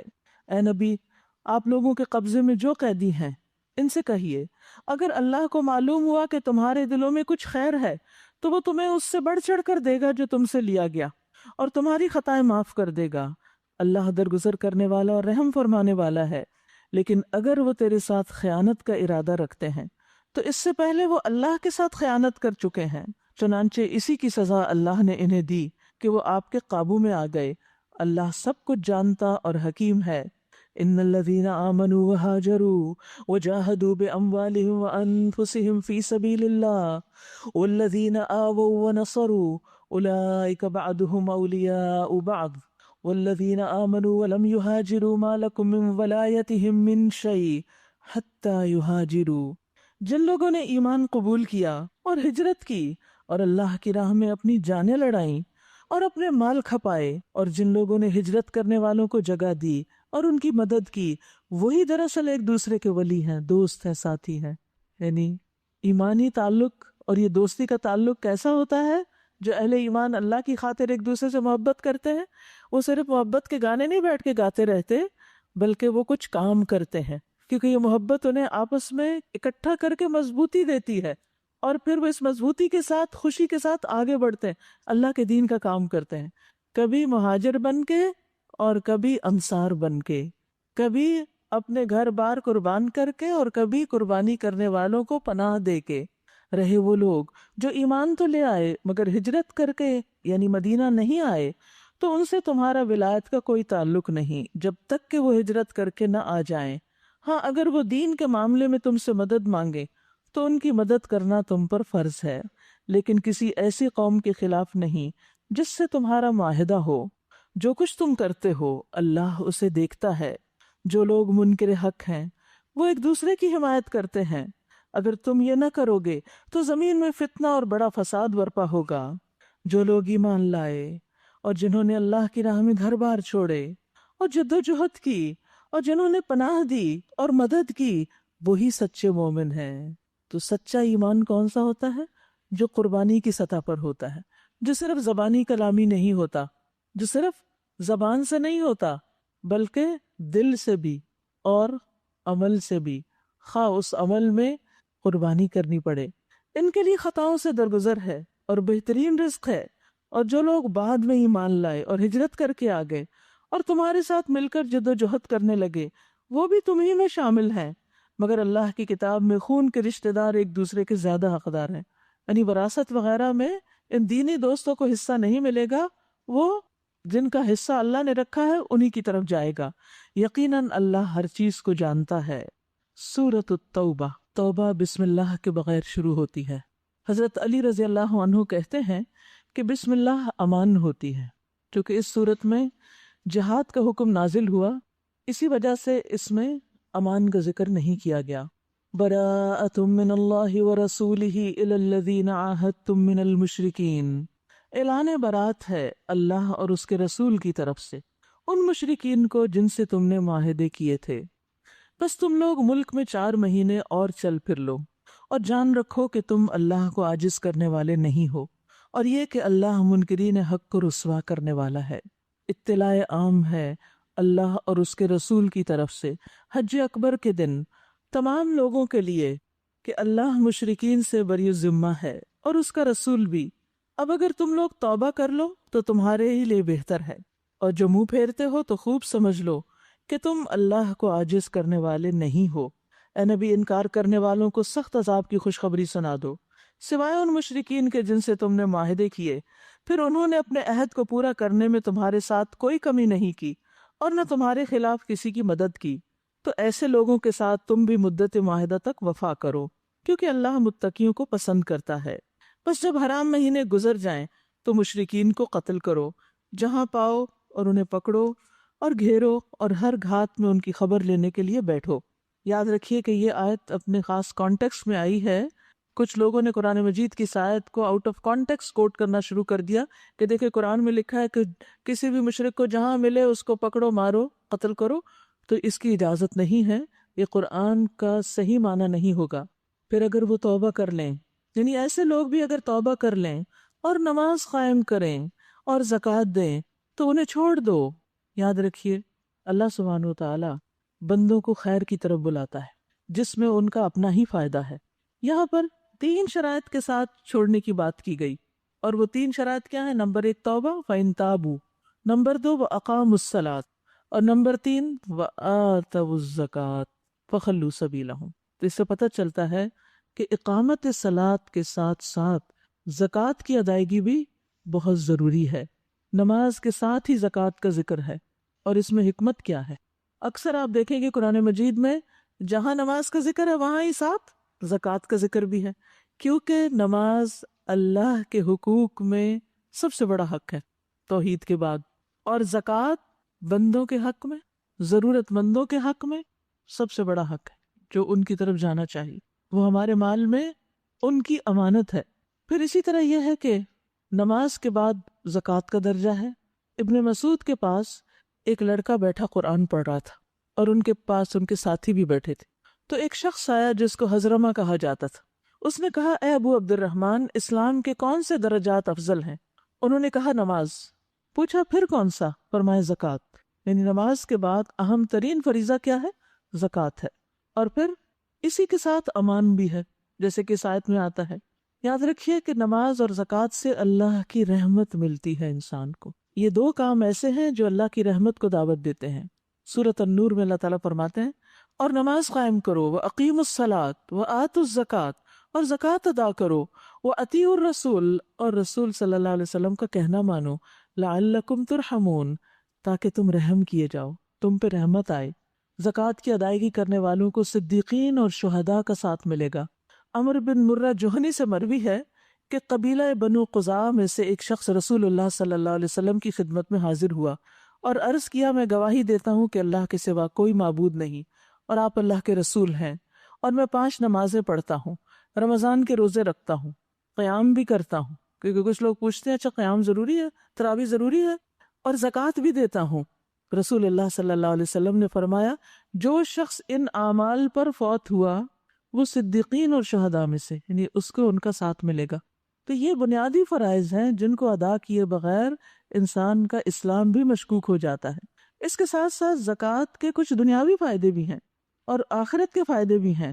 جابر کہتے ہیں کہ ایک شخص نے کہا، اے اللہ کے رسول، اگر کوئی شخص اپنے مال کی زکوٰۃ ادا کرے تو یہ کیسا ہے؟ آپ نے فرمایا، جس نے اپنے مال کی زکوٰۃ ادا کی بس اس سے اس کے مال کی برائی جاتی رہی، یعنی اس کے مال کا شر دور ہو جائے گا، اور جس مال میں سے زکوٰۃ ادا نہ کی گئی وہ قیامت کے دن انسان کے لیے وبال بنے گا، آگ میں لے جانے کا باعث ہوگا۔ سنن نبی داؤد کی روایت ہے، نبی صلی اللہ علیہ وسلم کی اہلیہ عائشہ رضی اللہ تعالی عنہا نے فرمایا کہ ایک دن رسول اللہ صلی اللہ علیہ وسلم میرے پاس تشریف لائے۔ آپ نے میرے ہاتھوں میں چاندی کی موٹی موٹی انگوٹھیاں دیکھی۔ آپ نے دریافت کیا، اے عائشہ یہ کیا ہے؟ میں نے عرض کیا، یا رسول اللہ، یہ میں نے اس لیے بنوائی ہیں تاکہ آپ کی خاطر زیب و زینت کروں، آپ کو خوش کرنے کے لیے پہنی ہے۔ آپ نے پوچھا، تم اس کی زکوٰۃ ادا کرتی ہو؟ میں نے کہا نہیں، یا اسی طرح کی کوئی بات کہی تو آپ نے فرمایا، تمہیں جہنم میں لے جانے کے لیے پھر یہی کافی ہے۔ کیونکہ بہت سے لوگ اس بات پہ جھگڑا کرتے رہتے ہیں کہ زیور کی زکوٰۃ ہے یا نہیں، تو آپ صلی اللہ علیہ وسلم نے اپنی اہلیہ کو اتنی سخت بات کہی کہ ٹھیک ہے زیب و زینت اپنی جگہ، لیکن اس کا حق بھی دینا ہوگا۔ فَإِن تَابُوا وَأَقَامُوا الصَّلَاةَ وَآتَوُا الزَّكَاةَ فَخَلُّوا سَبِيلَهُمْ إِنَّ اللَّهَ غَفُورٌ رَحِيمٌ، اللہ درگزر کرنے والا اور رحم فرمانے والا ہے۔ وَإِنْ أَحَدٌ مِّنَ الْمُشْرِكِينَ اسْتَجَارَكَ فَأَجِرْهُ حَتَّى يَسْمَعَ كَلَامَ اللَّهِ ثُمَّ أَبْلِغْهُ مَأْمَنَهُ ذَلِكَ بِأَنَّهُمْ قَوْمٌ لَا يَعْلَمُونَ، اور اگر مشرکین میں سے کوئی شخص پناہ مانگ کر تمہارے پاس آنا چاہے تاکہ اللہ کا کلام سنے تو اسے پناہ دے دو، یہاں تک کہ وہ اللہ کا کلام سن لے، پھر اسے اس کے امن کی جگہ تک پہنچا دو۔ یہ اس لیے کرنا چاہیے کہ یہ لوگ علم نہیں رکھتے، یعنی بے علم شخص کے ساتھ کیسا معاملہ کرنا ہے، اسے پہلے بتانا ہے، پھر اس کے بعد اس کو موقع دینا ہے کہ وہ صحیح ڈیسیژن لے سکے کسی معاملے میں۔ اور یہاں سے یہ بھی پتہ چلتا ہے کہ دین کی سمجھ بوجھ حاصل کرنے سے انسان کو امان ملتی ہے۔ یعنی اگر کوئی نان مسلم بھی تم سے پناہ لیتا ہے اس بنا پر کہ آپ سے قرآن کو سنے یا اس کے احکام کو جانے، تو پھر اسے سناؤ۔ یہ نہ سوچو کہ یہ تو مسلمان ہی نہیں، اس کو کیا سنانا، اس نے تو ماننا ہی نہیں۔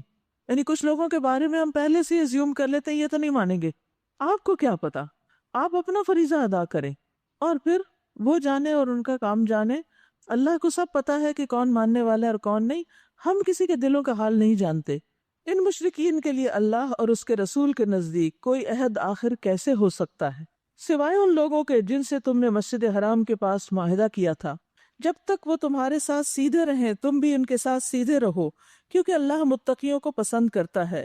مگر ان کے سوا دوسرے مشرکین کے ساتھ کوئی عہد کیسے ہو سکتا ہے جبکہ ان کا حال یہ ہے کہ اگر تم پر قابو پا جائیں تو نہ تمہارے معاملے میں کسی قرابت کا لحاظ رکھیں نہ کسی معاہدے کی ذمہ داری کا. وہ اپنی زبانوں سے تمہیں راضی کرنے کی کوشش کرتے ہیں مگر ان کے دل انکار کرتے ہیں اور ان میں سے اکثر فاسق ہیں. انہوں نے اللہ کی آیات کے بدلے تھوڑی سی قیمت قبول کر لی پھر اللہ کے راستے میں رکاوٹ بن کے کھڑے ہو گئے. بہت برے کام تھے جو یہ کرتے رہے. کسی مومن کے معاملے میں نہ یہ قرابت کا لحاظ کرتے ہیں اور نہ کسی عہد کی ذمہ داری کا اور زیادتی ہمیشہ انہی کی طرف سے ہوئی. بس اگر یہ توبہ کر لیں اور نماز قائم کریں اور زکوٰۃ دیں تو تمہارے دینی بھائی ہیں اور جاننے والوں کے لیے ہم اپنے احکام واضح کیے دیتے ہیں. اور اگر عہد کرنے کے بعد یہ پھر اپنی قسموں کو توڑ ڈالیں اور تمہارے دین پر حملے کرنے شروع کر دیں تو کفر کے علمبرداروں سے جنگ کرو کیونکہ ان کی قسموں کا کوئی اعتبار نہیں شاید کہ وہ باز آ جائیں. کیا تم نہ لڑو گے ایسے لوگوں سے جو اپنے عہد توڑتے رہے ہیں اور جنہوں نے رسول کو ملک سے نکال دینے کا ارادہ کیا یعنی نبی صلی اللہ علیہ وسلم کو مکہ میں رہنے بھی نہ دیا اور زیادتی کی ابتدا کرنے والے بھی وہی تھے. اتخشونہم فاللہ احق ان تخشوہ ان کنتم مؤمنین. کیا تم ان سے ڈرتے ہو؟ اگر تم مومن ہو تو اللہ اس کا زیادہ مستحق ہے کہ اس سے ڈرو. یعنی مومنوں کو سب سے زیادہ اللہ ہی سے ڈرنا چاہیے. کیوں؟ اس لیے کہ سارے اختیارات کا مالک تو وہ ہے, ساری قوت اور قدرت تو اس کے پاس ہے. وہ جو چاہتا ہے وہی ہوتا ہے اور جو وہ نہیں چاہتا وہ نہیں ہوتا ہے. سورۃ آل عمران میں بھی اللہ تعالیٰ فرماتے فَلَا تَخَافُوهُمْ وَخَافُونِ إِن كُنتُم مُؤْمِنِينَ. تم ان سے مت ڈرو اور مجھ سے ڈرو اگر تم مومن ہو. سورۃ المائدہ میں فرمایا فَلَا تَخْشَوُا النَّاسَ وَاخْشَوْنِي. تم لوگوں سے نہ ڈرو مجھ سے ڈرو. سورۃ البقرہ میں فرمایا وَإِيَّايَ فَارْهَبُونِ. اور صرف مجھی سے پس ڈرو. تو اس سے کیا پتہ چلتا ہے کہ اللہ سبحانہ وتعالیٰ مومنوں کو بار بار یہ یاد دہانی کراتے ہیں کہ تمہیں لوگوں سے نہیں ڈرنا چاہیے اللہ سے ڈرنا چاہیے. کیونکہ جب تک انسان لوگوں سے زیادہ اللہ سے نہیں ڈرتا اس وقت تک وہ اللہ کی اطاعت نہیں کر سکتا. اس ڈر اور عبادت اور اطاعت میں خاص تعلق ہے. انسان جس سے ڈرتا ہے نا اسی کی بات مانتا ہے, اس کو راضی کرنے کی کوشش کرتا ہے, اس کو خوش کرتا ہے. تو اگر کوئی اللہ سے ڈرتا ہے تو وہ اللہ کی بات مانے گا نا, اور اگر لوگوں سے ڈرتا ہے تو وہ اللہ کی بات چھوڑ کے لوگوں کی بات مانے گا. تو اللہ سے ڈرنے کا معیار پھر کیا ہے؟ حدیث میں آتا ہے ان تخش اللہ کأنک تراہ. تم اللہ سے اس طرح ڈرو گویا تم اس کو دیکھ رہے ہو, اور اگر یہ مرتبہ حاصل نہ ہو تو کم از کم یقین رکھو کہ اللہ تمہیں دیکھ رہا ہے. اللہ کی خشیت کامیابی کا ذریعہ ہے. سورۃ نور میں فرمایا وَمَن يُطِعِ اللَّهَ وَرَسُولَهُ وَيَخْشَ اللَّهَ وَيَتَّقْهِ فَأُولَٰئِكَ هُمُ الْفَائِزُونَ. اور جو شخص اللہ اور اس کے رسول کی اطاعت کرے اور اللہ سے ڈرے اور اس کا تقوی اختیار کرے تو یہی لوگ کامیاب ہونے والے ہیں. سورۃ الملک میں آتا ہے ان الذین یخشون ربهم بالغیب لہم مغفرۃ واجر کبیر. یقیناً وہ لوگ جو اپنے رب سے بغیر دیکھے ڈرتے ہیں, یعنی اللہ تعالیٰ کو دیکھا نہیں پھر بھی ڈرتے ہیں اس سے, ان کے لیے بڑی بخشش اور بہت بڑا اجر ہے, اجر کبیر. حدیث میں بھی آتا ہے 3 چیزیں نجات دینے والی ہیں, جن میں سے ایک کھلے چھپے اللہ سے ڈرنا, کیونکہ انسان گناہ چھوڑ نہیں سکتا جب تک اللہ سے نہ ڈرتا ہو. کیونکہ آپ دیکھیے کہ جو گناہ بندوں کے ڈر سے چھوڑتے ہیں نا اس میں پائیداری نہیں ہوتی, کیونکہ جہاں بندے نہیں ہوتے ہم وہ شروع کر دیتے ہیں وہی کام جو ہمیں نہیں کرنا چاہیے. لیکن جو شخص اللہ سے ڈرتا ہے نا پھر وہ ہر جگہ اللہ سے ڈرتا ہے, پھر وہ غلط کام نہیں کرتا. تو کسی بھی انسان کی صحیح اصلاح جو ہے اور اس کے اندر بہتری اس وقت تک نہیں آ سکتی جب تک وہ سب سے زیادہ اللہ سے محبت نہ کرے اور سب سے زیادہ اللہ سے نہ ڈرتا ہو. ان سے لڑو, اللہ تمہارے ہاتھوں سے انہیں سزا دلوائے گا اور انہیں ذلیل و خوار کرے گا اور ان کے مقابلے میں تمہاری مدد کرے گا, اور بہت سے مومنوں کے دل ٹھنڈے کرے گا اور ان کے دلوں کی جلن مٹا دے گا، اور جسے چاہے گا توبہ کی توفیق بھی دے گا۔ اللہ سب کچھ جاننے والا اور دانا ہے۔ سبحان اللہ۔ سینوں کی شفا کس کے پاس ہے؟ اللہ کے پاس۔ اور دلوں کا غیظ و غضب کون دور کر سکتا ہے؟ اللہ سبحانہ و تعالی۔ یہ اللہ ہی ہے جو مومنوں کے دلوں کو سکون دیتا ہے، کیونکہ وہ ان سے محبت کرتا ہے، ان کے حالات کی رعایت کرتا ہے۔ تو یاد رکھیے، اگر انسان کے دل میں کسی بھی قسم کا اضطراب ہے، بے چینی ہے، ڈپریشن ہے، پریشانی ہے، تو اس کا حل اللہ کے پاس، اس سے حل مانگیے، اس سے دعا کیجیے کہ وہ آپ کے دل کی اس کیفیت کو اچھی کیفیت سے بدل دے۔ جب تک انسان اللہ کی طرف رجوع نہیں کرتا، اللہ سے نہیں مانگتا، یہ دلوں کے حال اچھے ہو ہی نہیں سکتے۔ اور یہاں پر آپ دیکھیں کتنا خوبصورتی سے فرمایا وَيَشْفِ صُدُورَ قَوْمٍ مُؤْمِنِينَ، مومنوں کے دلوں کو، مومن قوم کے دلوں کو شفا بخشتا ہے اور ان کے دلوں کا غصہ دور کر دے گا۔ یعنی جن لوگوں نے ان کو غصہ دلایا اور جو لوگ ان کو ستاتے رہے، ان کو انہی کے ہاتھوں سزا دلوا کے۔ ام حسبتم ان تترکوا، کیا تم لوگوں نے یہ سمجھ رکھا ہے کہ یوں ہی چھوڑ دیے جاؤ گے؟ حالانکہ اللہ نے ابھی یہ تو دیکھا ہی نہیں کہ تم میں سے کون وہ لوگ ہیں جنہوں نے اس کی راہ میں جافشانی کی، اور اللہ اور رسول اور مومنین کے سوا کسی کو دلی دوست نہیں بنایا۔ جو کچھ تم کرتے ہو اللہ اس سے باخبر ہے۔ مشرکین کا یہ کام نہیں کہ وہ اللہ کی مسجدوں کے مجاور و خادم بنے، اس حال میں کہ اپنے اوپر وہ خود کفر کی گواہی دے رہے ہیں۔ ان کے تو سارے اعمال ضائع ہو گئے اور جہنم میں انہیں ہمیشہ رہنا ہے۔ اللہ کی مسجدوں کے آباد کار تو وہی لوگ ہو سکتے ہیں جو اللہ اور روز آخرت کو مانتے ہوں اور نماز قائم کریں، زکوٰۃ دیں اور اللہ کے سوا کسی سے نہ ڈریں۔ پھر اللہ سے ڈرنے کی بات آ گئی۔ انہی سے یہ توقع ہے کہ وہ سیدھے رستے پر چلیں گے۔ کیا تم لوگوں نے حاجیوں کو پانی پلانے اور مسجد حرام کی مجاوری کرنے کو اس شخص کے کام کے برابر ٹھہرا لیا جو اللہ پر ایمان لایا اور روز آخرت پر، اور جس نے اللہ کی راہ میں جد و جہد کی؟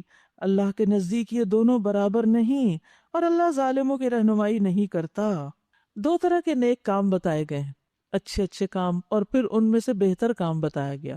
ایک ہے مسجد بنانا، مسجد کو آباد کرنا، مسجد کی صفائی کرنا، بہت نیکی کا کام ہے، اس میں کوئی شک نہیں۔ صدقہ جاریہ کا کام بھی، یہ تو ایک روٹین کا کام ہو جاتا ہے نا کہ انسان مسجد میں جائے، وہاں پر جھاڑو لگائے یا ہوور لگائے آج کل، یا صفیں صاف کر دے۔ ویسے افسوس یہ کہ اب یہ بھی کم ہی ہو گیا ہے بہت۔ کچھ دن پہلے میں نے کس سے پوچھا کہ آپ مسجد کیوں نہیں جاتے؟ انہوں نے کہا کہ مسجد میں صفیں صاف نہیں ہوتی۔ تو بہت سے بچے مسجد جانے سے کیوں گھبراتے ہیں؟ کیونکہ مسجدیں صاف نہیں۔ گھر ہمارے صاف ستھرے، محلات، قصر، پیلسز، اور مسجدیں جس حال میں نہیں کہتے کہ آپ کا قصور ہے کہ وہ اس حال میں کیوں، لیکن عموماً یہ ہے کہ مسجد کے منتظمین اس درجے پر اس کی صفائی کا اہتمام نہیں کرتے، اور سب مسجدیں نہیں، لیکن کچھ مسجدوں کی واقعی حالت غیر ہے۔ تو مسجد کی صفائی کرنا بھی بہت نیکی کا کام ہے، لیکن وہ ایک روٹین کا کام ہے کہ ہر روز آپ گئے، صفائی کی، کام کیا، بس کام ختم، جا کے آرام کیا، کوئی ٹینشن نہیں، پریشانی نہیں، ہر روز نئی بات نہیں سوچنے لگا، بندہ کام ہے کیا اور گئے۔ دوسرا کام کیا ہے؟ وَجَاهَدَ فِي سَبِيلِ اللَّهِ، اللہ کے راستے کی بھاگ دوڑ، کہ آپ اللہ کے راستے میں نکلتے ہیں، محنت کرتے ہیں، کوئی آپ کو باتیں سناتا ہے، کوئی آپ پہ الزام لگاتا ہے، آپ بھوکے ہیں، پیاسے ہیں، گرمی ہے، سردی ہے، کچھ ہے، لیکن آپ اس تڑپ کے ساتھ کہ لوگ ہدایت پر آ جائیں، آپ دوڑے پھر رہے ہیں۔ یہ پہلی نیکی سے بڑے درجے کا کام ہے، یہ زیادہ بڑا کام ہے۔ اور خاص طور پر جو نبی صلی اللہ علیہ وسلم کے ساتھ لوگ تھے، اصحاب صفہ میں سے، جب ان کو جس ایکسپیڈیشن پہ آپ بھیجتے وہ چل پڑتے، نہ انہیں اپنی جان کی پرواہ، نہ مال کی، نہ گھر کی، نہ بار کی، نہ ان کی تجارت، نہ بزنس، کچھ بھی نہیں۔ انہوں نے اپنے آپ کو اللہ کے راستے میں وقف کیا ہوا تھا۔ تو اس سے یہ پتہ چلتا ہے کہ کچھ نیکیاں دوسروں کے مقابلے میں بڑی ہوتی ہیں۔ فرمایا لا یستوون عند اللہ، یہ برابر نہیں اللہ کے ہاں۔ واللہ لا یہدی القوم الظالمین، اور اللہ ظالموں کی رہنمائی نہیں کرتا۔ اور یہاں ایک خاص کانٹیکس میں بھی یہ بات ہے کہ مکہ کے جو قریش کے لوگ تھے وہ اپنے آپ کو بہت بڑا سمجھتے تھے، کس وجہ سے کہ ہم حرم کے مجاور ہیں، ہم کعبہ کی خدمت کرتے ہیں، ہم حاجیوں کو پانی پلاتے ہیں، ستو پلاتے ہیں، انہیں کھانے کھلاتے ہیں، ان کی خدمت کرتے ہیں۔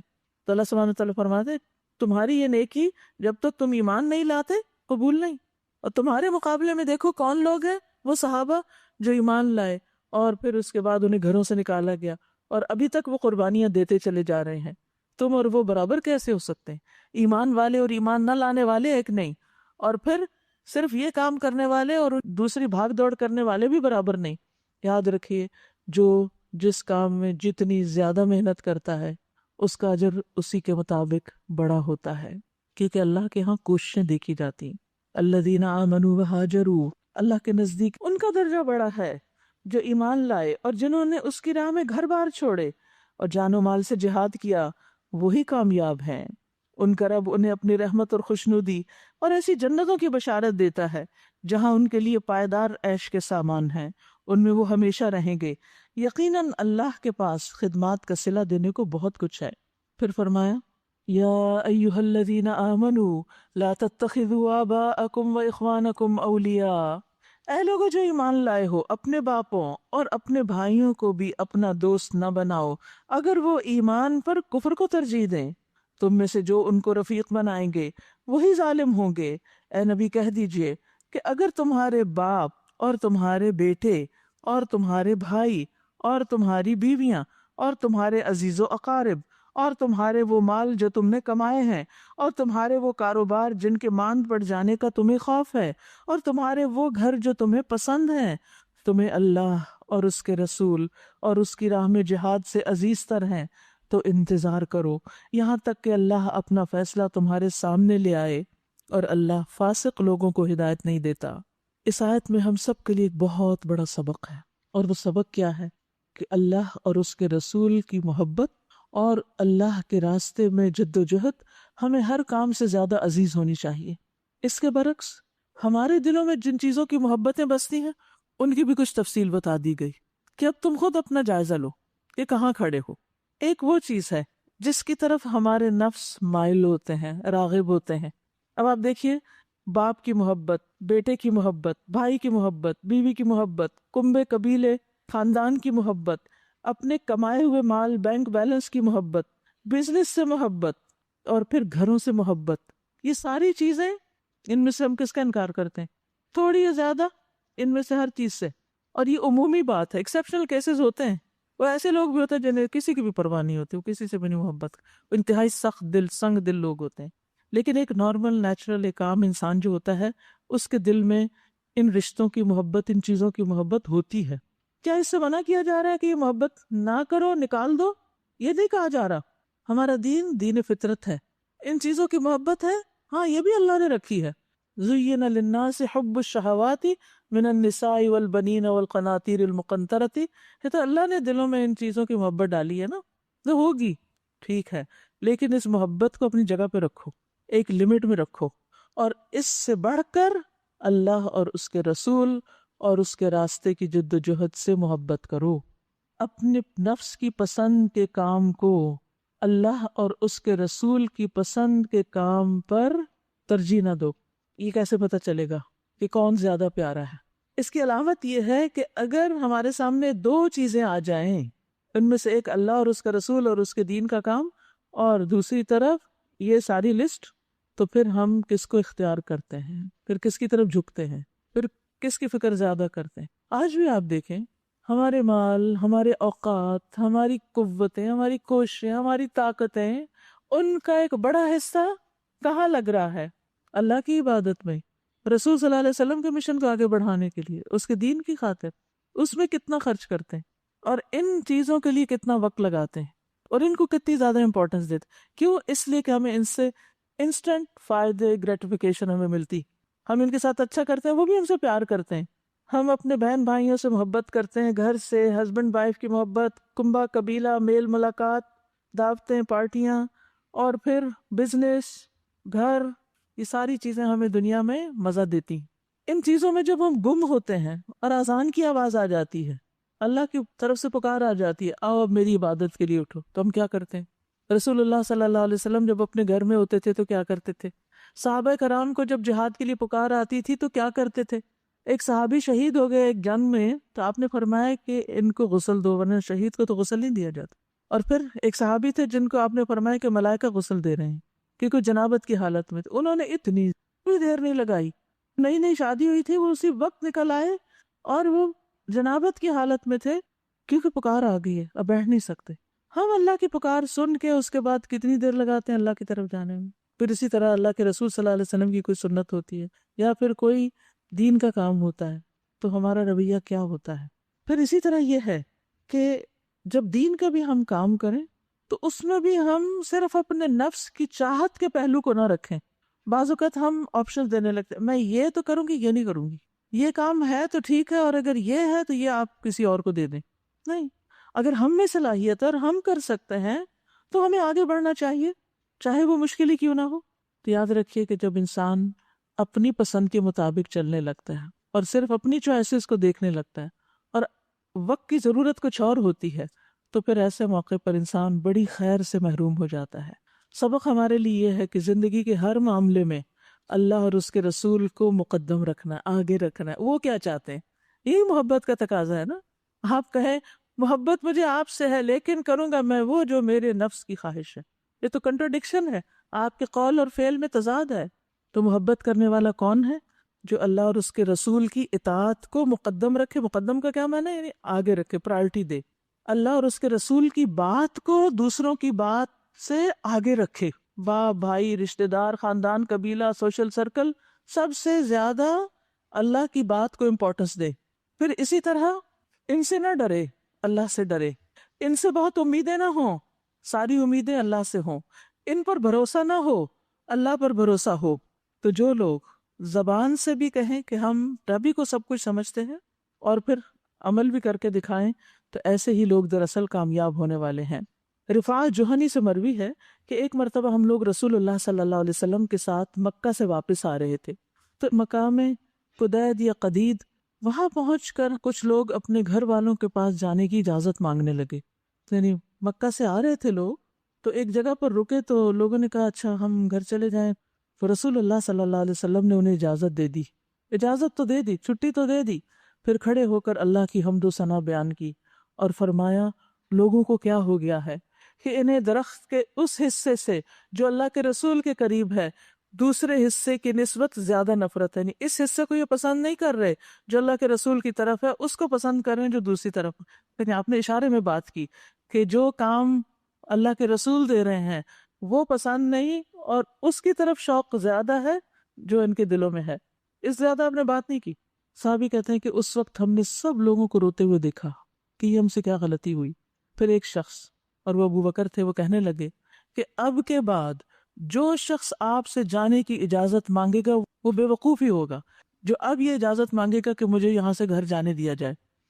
اس پر آپ نے الحمدللہ کہا اور فرمایا اب میں گواہی دیتا ہوں کہ جو شخص اس پر مرے کہ وہ صدق کے دل اور درست نیت کے ساتھ لا الہ الا اللہ کی اور میرے رسول ہونے کی گواہی دیتا ہو وہ جنت میں داخل ہوگا. تو یاد رکھیے کہ اس ایمان کی گواہی کوئی اتنی آسان نہیں ہے. یہ گواہی لا الہ الا اللہ کہنا، محمد الرسول اللہ کہنا ہم سے کچھ تقاضے کرتا ہے، اور ان میں سے ایک تقاضا کیا ہے کہ مال، جان، اولاد اور تمام لوگوں سے بڑھ کر ہم اللہ اور اس کے رسول سے محبت کریں. رسول اللہ صلی اللہ علیہ وسلم نے فرمایا کوئی شخص اس وقت تک مومن نہیں ہو سکتا جب تک میں اس کے نزدیک اس کے گھر والوں، اس کے مال اور تمام لوگوں سے زیادہ محبوب نہ ہو جاؤں. ایک اور روایت میں والد اور اس کی اولاد کا ذکر آتا ہے کہ ان قریبی رشتوں سے بھی زیادہ میں اس کو محبوب نہ ہو جاؤں. یہ ساری چیزیں جو ہے نا یہ دنیا کو ریپرزینٹ کرتی. دنیا کی محبت زیادہ ہے یا اللہ اور اس کے رسول اور آخرت کی اور دین کے کام کی؟ کس چیز کو ہم پرائرٹی دینے والے ہیں؟ اور اللہ فاسق لوگوں کو ہدایت نہیں دیتا جو اللہ کی نافرمانی کرتے، پھر اللہ ان کی سمجھ بوجھ بھی چھین لیتا ہے. اللہ اس سے پہلے بہت سے مواقع پر تمہاری مدد کر چکا ہے. ابھی غزوہ حنین کے روز تم دیکھ چکے ہو کہ کس طرح اللہ نے تمہاری مدد کی.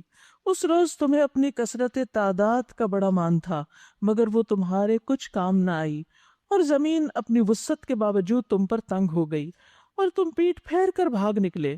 پھر اللہ نے اپنی سکینت اپنے رسول پر اور مومنوں پر نازل فرمائی اور وہ لشکر اتارے جو تمہیں نظر نہ آتے تھے، یعنی فرشتوں کے، اور منکرین حق کو سزا دی کہ یہی بدلہ ہے ان لوگوں کے لیے جو حق کا انکار کریں. پھر تم یہ بھی دیکھ چکے ہو کہ اس طرح سزا دینے کے بعد اللہ جس کو چاہتا ہے توبہ کی توفیق بھی بخشتا ہے. اللہ درگزر کرنے والا اور رحم فرمانے والا ہے. یہ حنین اور طائفی کے لوگ تھے نا کہ جو آپ کے بڑے مخالف تھے، پھر بعد میں مسلمان ہو گئے اور پھر انہوں نے اسلام کو اسلام میں داخل ہونے کے بعد بہت سے فائدے پہنچائے۔ اے ایمان لانے والو، مشرکین ناپاک ہے، لہٰذا اس سال کے بعد یہ مسجد حرام کے قریب نہ پھٹکنے پائیں، اور اگر تمہیں تنگ دستی کا خوف ہے کہ ان کی آمد بند کر دی تو پھر تجارت کا کیا ہوگا؟ فرمایا تو بعید نہیں کہ اللہ چاہے تو تمہیں اپنے فضل سے غنی کر دے، تم لوگوں کے محتاج کیوں ہو؟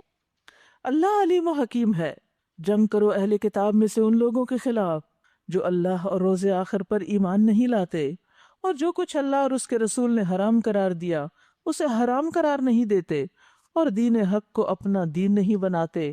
ان سے لڑو یہاں تک کہ وہ اپنے ہاتھ سے جزیہ دیں اور چھوٹے بن کر رہیں۔ یہودی کہتے ہیں کہ عزیر اللہ کے بیٹے ہیں، اور عیسائی کہتے ہیں کہ مسیح اللہ کے بیٹے ہیں۔ یہ بے حقیقت باتیں ہیں جو اپنی زبانوں سے نکالتے ہیں، ان لوگوں کی دیکھا دیکھی جو ان سے پہلے کفر میں مبتلا ہوئے۔ اللہ کی مار ان پر، یہ کہاں سے دھوکہ کھا رہے ہیں۔ انہوں نے اپنے علماء اور درویشوں کو اللہ کے سوا اپنا رب بنا لیا، یعنی ہر بات انہی کی بس مانتے ہیں، یہ نہیں دیکھتے کہ اللہ کا حکم کیا ہے۔ اور اسی طرح مسیح ابن مریم کو بھی، حالانکہ ان کو ایک معبود کے سوا کسی کی بندگی کا حکم نہیں دیا گیا تھا، وہ جس کے سوا مستحق عبادت کوئی نہیں، پاک ہے وہ ان مشرکانہ باتوں سے جو یہ لوگ کرتے ہیں۔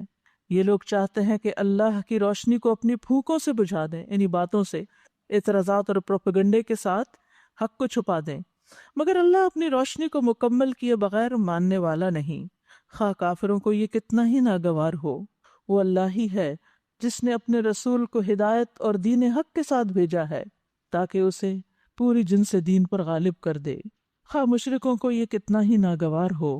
تو یہاں سے کیا پتہ چلتا ہے کہ اللہ سبحانہ و تعالی مومنوں کو تسلی دیتے ہیں کہ تم تجارت کے مان پڑ جانے سے بھی خوف نہ کھاؤ، اور اسی طرح تم لوگوں کے پروپیگنڈے سے بھی خوف نہ کھاؤ، اللہ پر بھروسہ رکھو۔ کیونکہ آپ دیکھیے کہ جب انسان اللہ پر بھروسہ رکھتا ہے نا تو اللہ اس کے دل کو غنی کر دیتا ہے، بے نیاز کر دیتا ہے، اور یہ ایمان کا ایک حصہ ہوتا ہے۔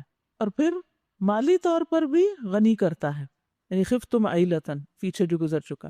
اور یہاں پر کیا کہ یہ جو باتیں تمہارے خلاف بناتے ہیں اور پروپیگنڈے کرتے ہیں، ان کے مقابلے میں بھی اللہ کافی ہے، اللہ اپنے نور کو مکمل کرے گا، دین کا پیغام پھیلے گا۔ رکاوٹیں ہر دور میں آئی ہیں، اور آج تک آپ دیکھ رہے ہیں کہ ایک عام سا شخص بھی اگر لوگوں کو دین کی بات بتاتا ہے تو اس پر بھی الزامات کی بوچھاڑ ہو جاتی، بغیر سوچے سمجھے، بغیر تحقیق کیے جھوٹی باتیں اس سے منسوب کی جاتی اور ان کو عام کر دیا جاتا ہے۔ مقصد کیا ہوتا ہے کہ ان کو اتنا بدنام کرو کہ کوئی ان کی بات نہ سنے۔ تو ایسے میں انسان کو اگر کچھ ایسے الزامات کا سامنا کرنا پڑے تو بھی حوصلہ نہیں ہارنا چاہیے، صبر کے ساتھ اللہ پر بھروسہ کرتے ہوئے اپنا کام جاری رکھنا چاہیے اور اس سے پیچھے نہیں ہٹنا چاہیے۔ کیونکہ عام طور پر پھر ہمارا کیا ہوتا ہے کہ بس اب میں یہ تو پروجیکٹ مکمل کروں، اس کے بعد میں آف۔ نہیں، مشکلات تو ہوں گی۔ جب آپ کوئی بڑا کام کریں گے، جب آپ کسی بڑی نیکی کی طرف بڑھیں گے، یعنی ایک وہ نیکی ہوتی ہے جو اپنے گھر بیٹھ کے آپ کر رہے ہوتے ہیں نماز روزے کی حد تک، وہ بھی بڑی نیکی، لیکن جب آپ دوسروں کو بھی نماز کی طرف بلائیں گے، جب آپ دوسروں کو بھی خیر کی طرف بلائیں گے تو پھر لوگ آپ کو چھوڑیں گے نہیں۔ لیکن یہ سب باتیں آپ کو چمکانے کے لیے ہوتی ہیں، آپ کو میچور بنانے کے لیے ہوتی ہیں۔ یہ مخالفتیں آپ کا امتحان لینے کے لیے ہوتی ہیں کہ آپ اپنے کام میں کتنے مخلص ہیں، کتنے سچے ہیں، آپ واقعی اللہ کے لیے کر رہے ہیں۔ کیونکہ جو کام اللہ کے لیے ہوتا ہے وہ باقی رہ جاتا ہے، وہ نہیں ختم ہوتا۔ امام مالک کے بارے میں آپ نے سنا ہوگا کہ انہوں نے موطا لکھی تھی، حدیث کی ایک کتاب سب سے پہلے جمع کی تھی، 40 سال ان کو لگے تھے اس پر۔ تو کسی نے ان سے کہا کہ آپ کو پتہ ہے کہ بہت سے لوگوں نے اب موطا لکھ لی ہے، اتنے اور لوگ بھی یہی کام کر رہے ہیں۔ تو انہوں نے بس ایک ہی جملہ کہا، اور کہا ما کان للہ بقیہ، جو کام اللہ کے لیے ہوگا نا وہ باقی رہ جائے گا۔ اس سے کیا فرق پڑتا ہے کہ کتنے لوگ اٹھ گئے اس نقالی میں۔ تو بعض اوقات ایسا بھی ہوتا ہے کہ آپ ایک کام شروع کرتے ہیں، آپ کے مقابلے پہ کوئی اور بھی شروع کر لیتا ہے، تو اس سے بھی نہیں گھبرانا چاہیے کہ اب تو شاید میں کچھ کر نہ سکوں کیونکہ اور بہت سے لوگ یہی کر رہے ہیں۔ نہیں، آپ کا اپنا رزق ہے، دوسروں کا اپنا رزق ہے، اور اگر آپ واقعی مخلص ہیں تو اللہ کی مدد آپ کے ساتھ ہے۔ ہم ہر رکاوٹ اور مشکل میں باہر کے اسباب کو صحیح کرنے کی کوشش کرتے رہتے ہیں، اس کو چپ کرا دو، اس کا جواب دے دو، اس کو اپنی جگہ بٹھا دو، اس کے مقابلے کے لیے یہ کرو، اس کو یہاں سے پکڑو، اس کو یہاں سے کاٹو، اس کی لیگ پولنگ۔ ان باتوں سے کچھ ہونے والا نہیں۔ ایسے مواقع پر اپنے اوپر نظر ڈالو، میں کہاں غلط ہوں، میرے اخلاص میں کہاں کمی ہے، کہیں میرے منہ سے کوئی ایسا بول تو نہیں نکلا جو اللہ کو پسند نہیں آیا. اپنی اصلاح، کیونکہ جو تقوی اختیار کرے گا، جو اخلاص سے کام لے گا، اللہ کی مدد آئے گی اس کے ساتھ. ما کان للہ بقیہ، وہ کام باقی بھی رہے گا، استقامت بھی نصیب ہوگی.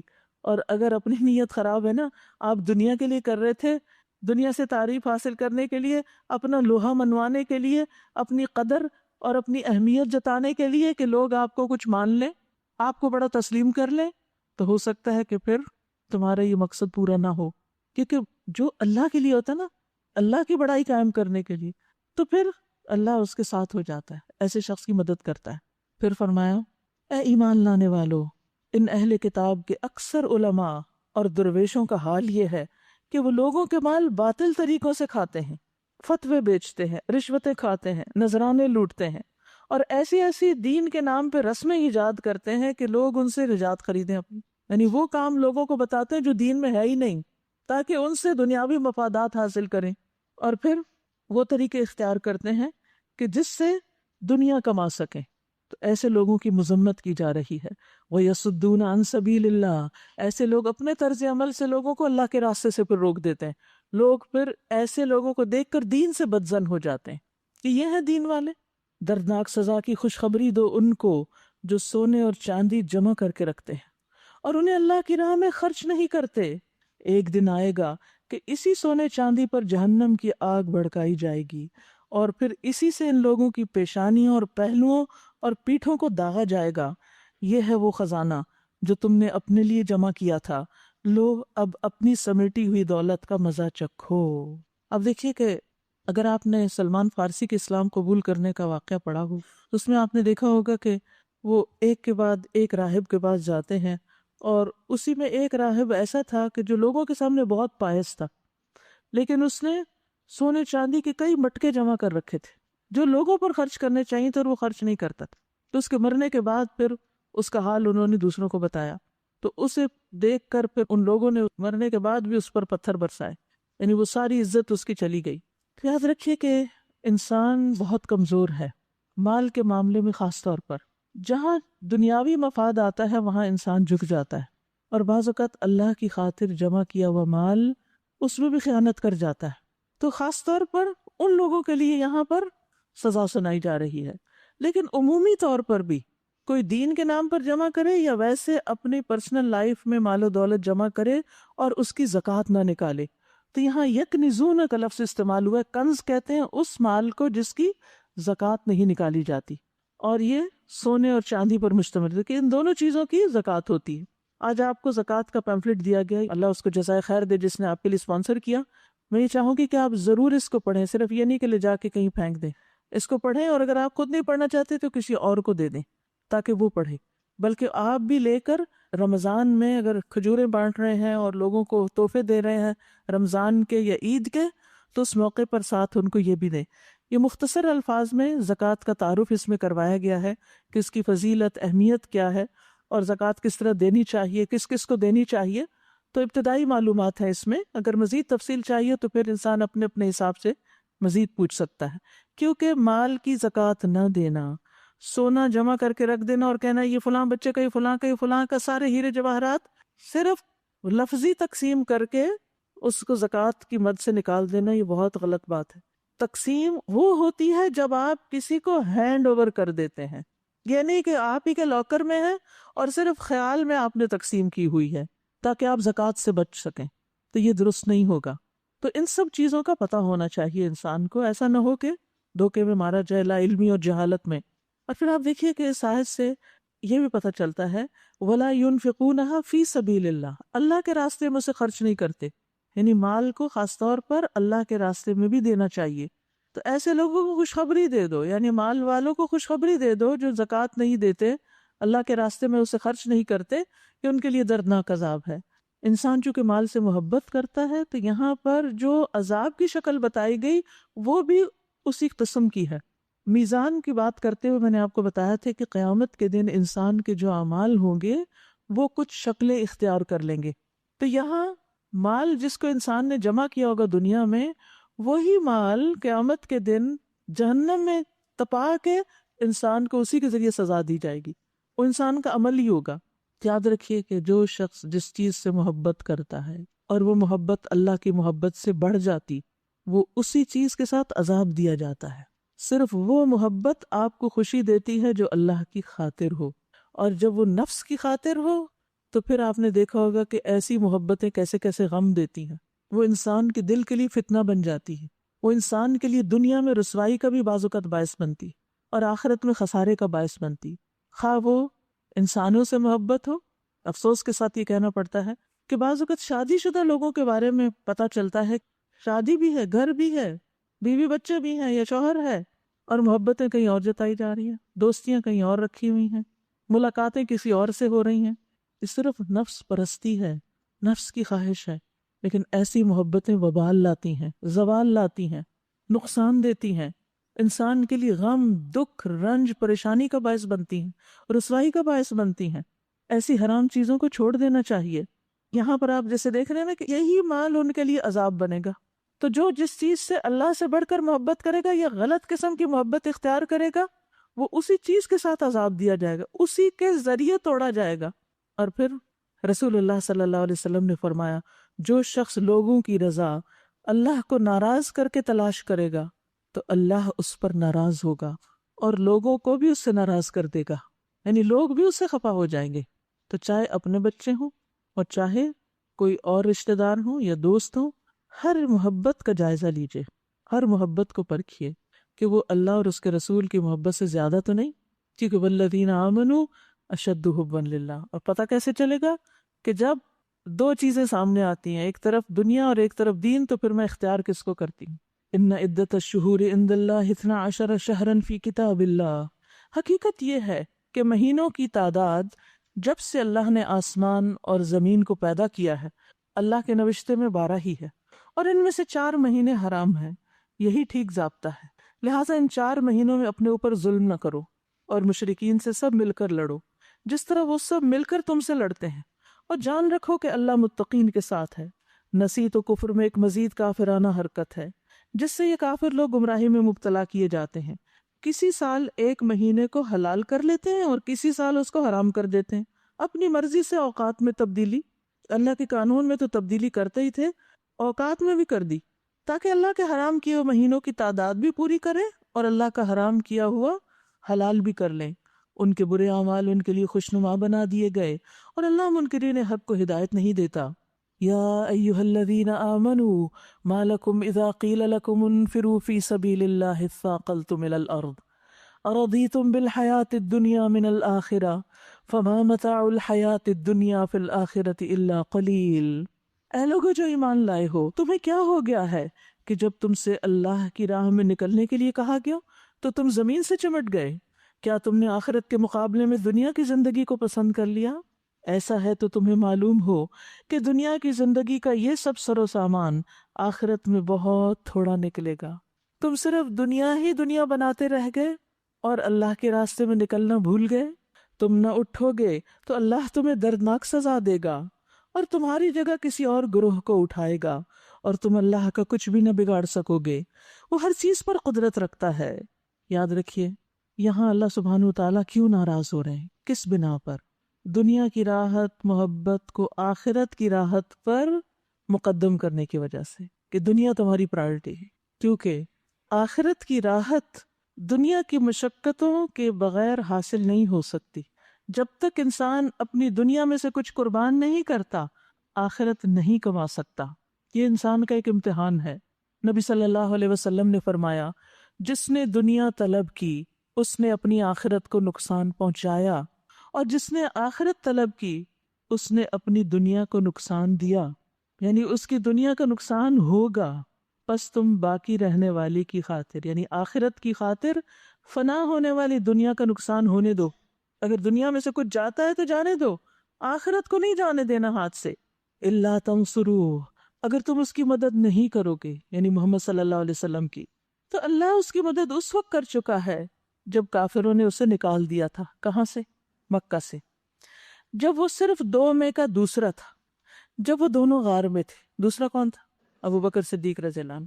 جب وہ اپنے ساتھی سے کہہ رہے تھے لا تحزن، غم نہ کرو، ان اللہ معنا، اللہ ہمارے ساتھ، انتہائی خوف کے موقع پر جب دشمن سامنے آ گئے تو ایسے میں کتنی گھبراہٹ ہو سکتی ہے. آپ دیکھیے کہ اگر کسی گھر میں چور گھس جائیں، اللہ نہ کرے، یا باہر سے کوئی ایسا خطرہ نظر آ رہا ہو تو انسان کے دل کی حالت کیا ہو سکتی.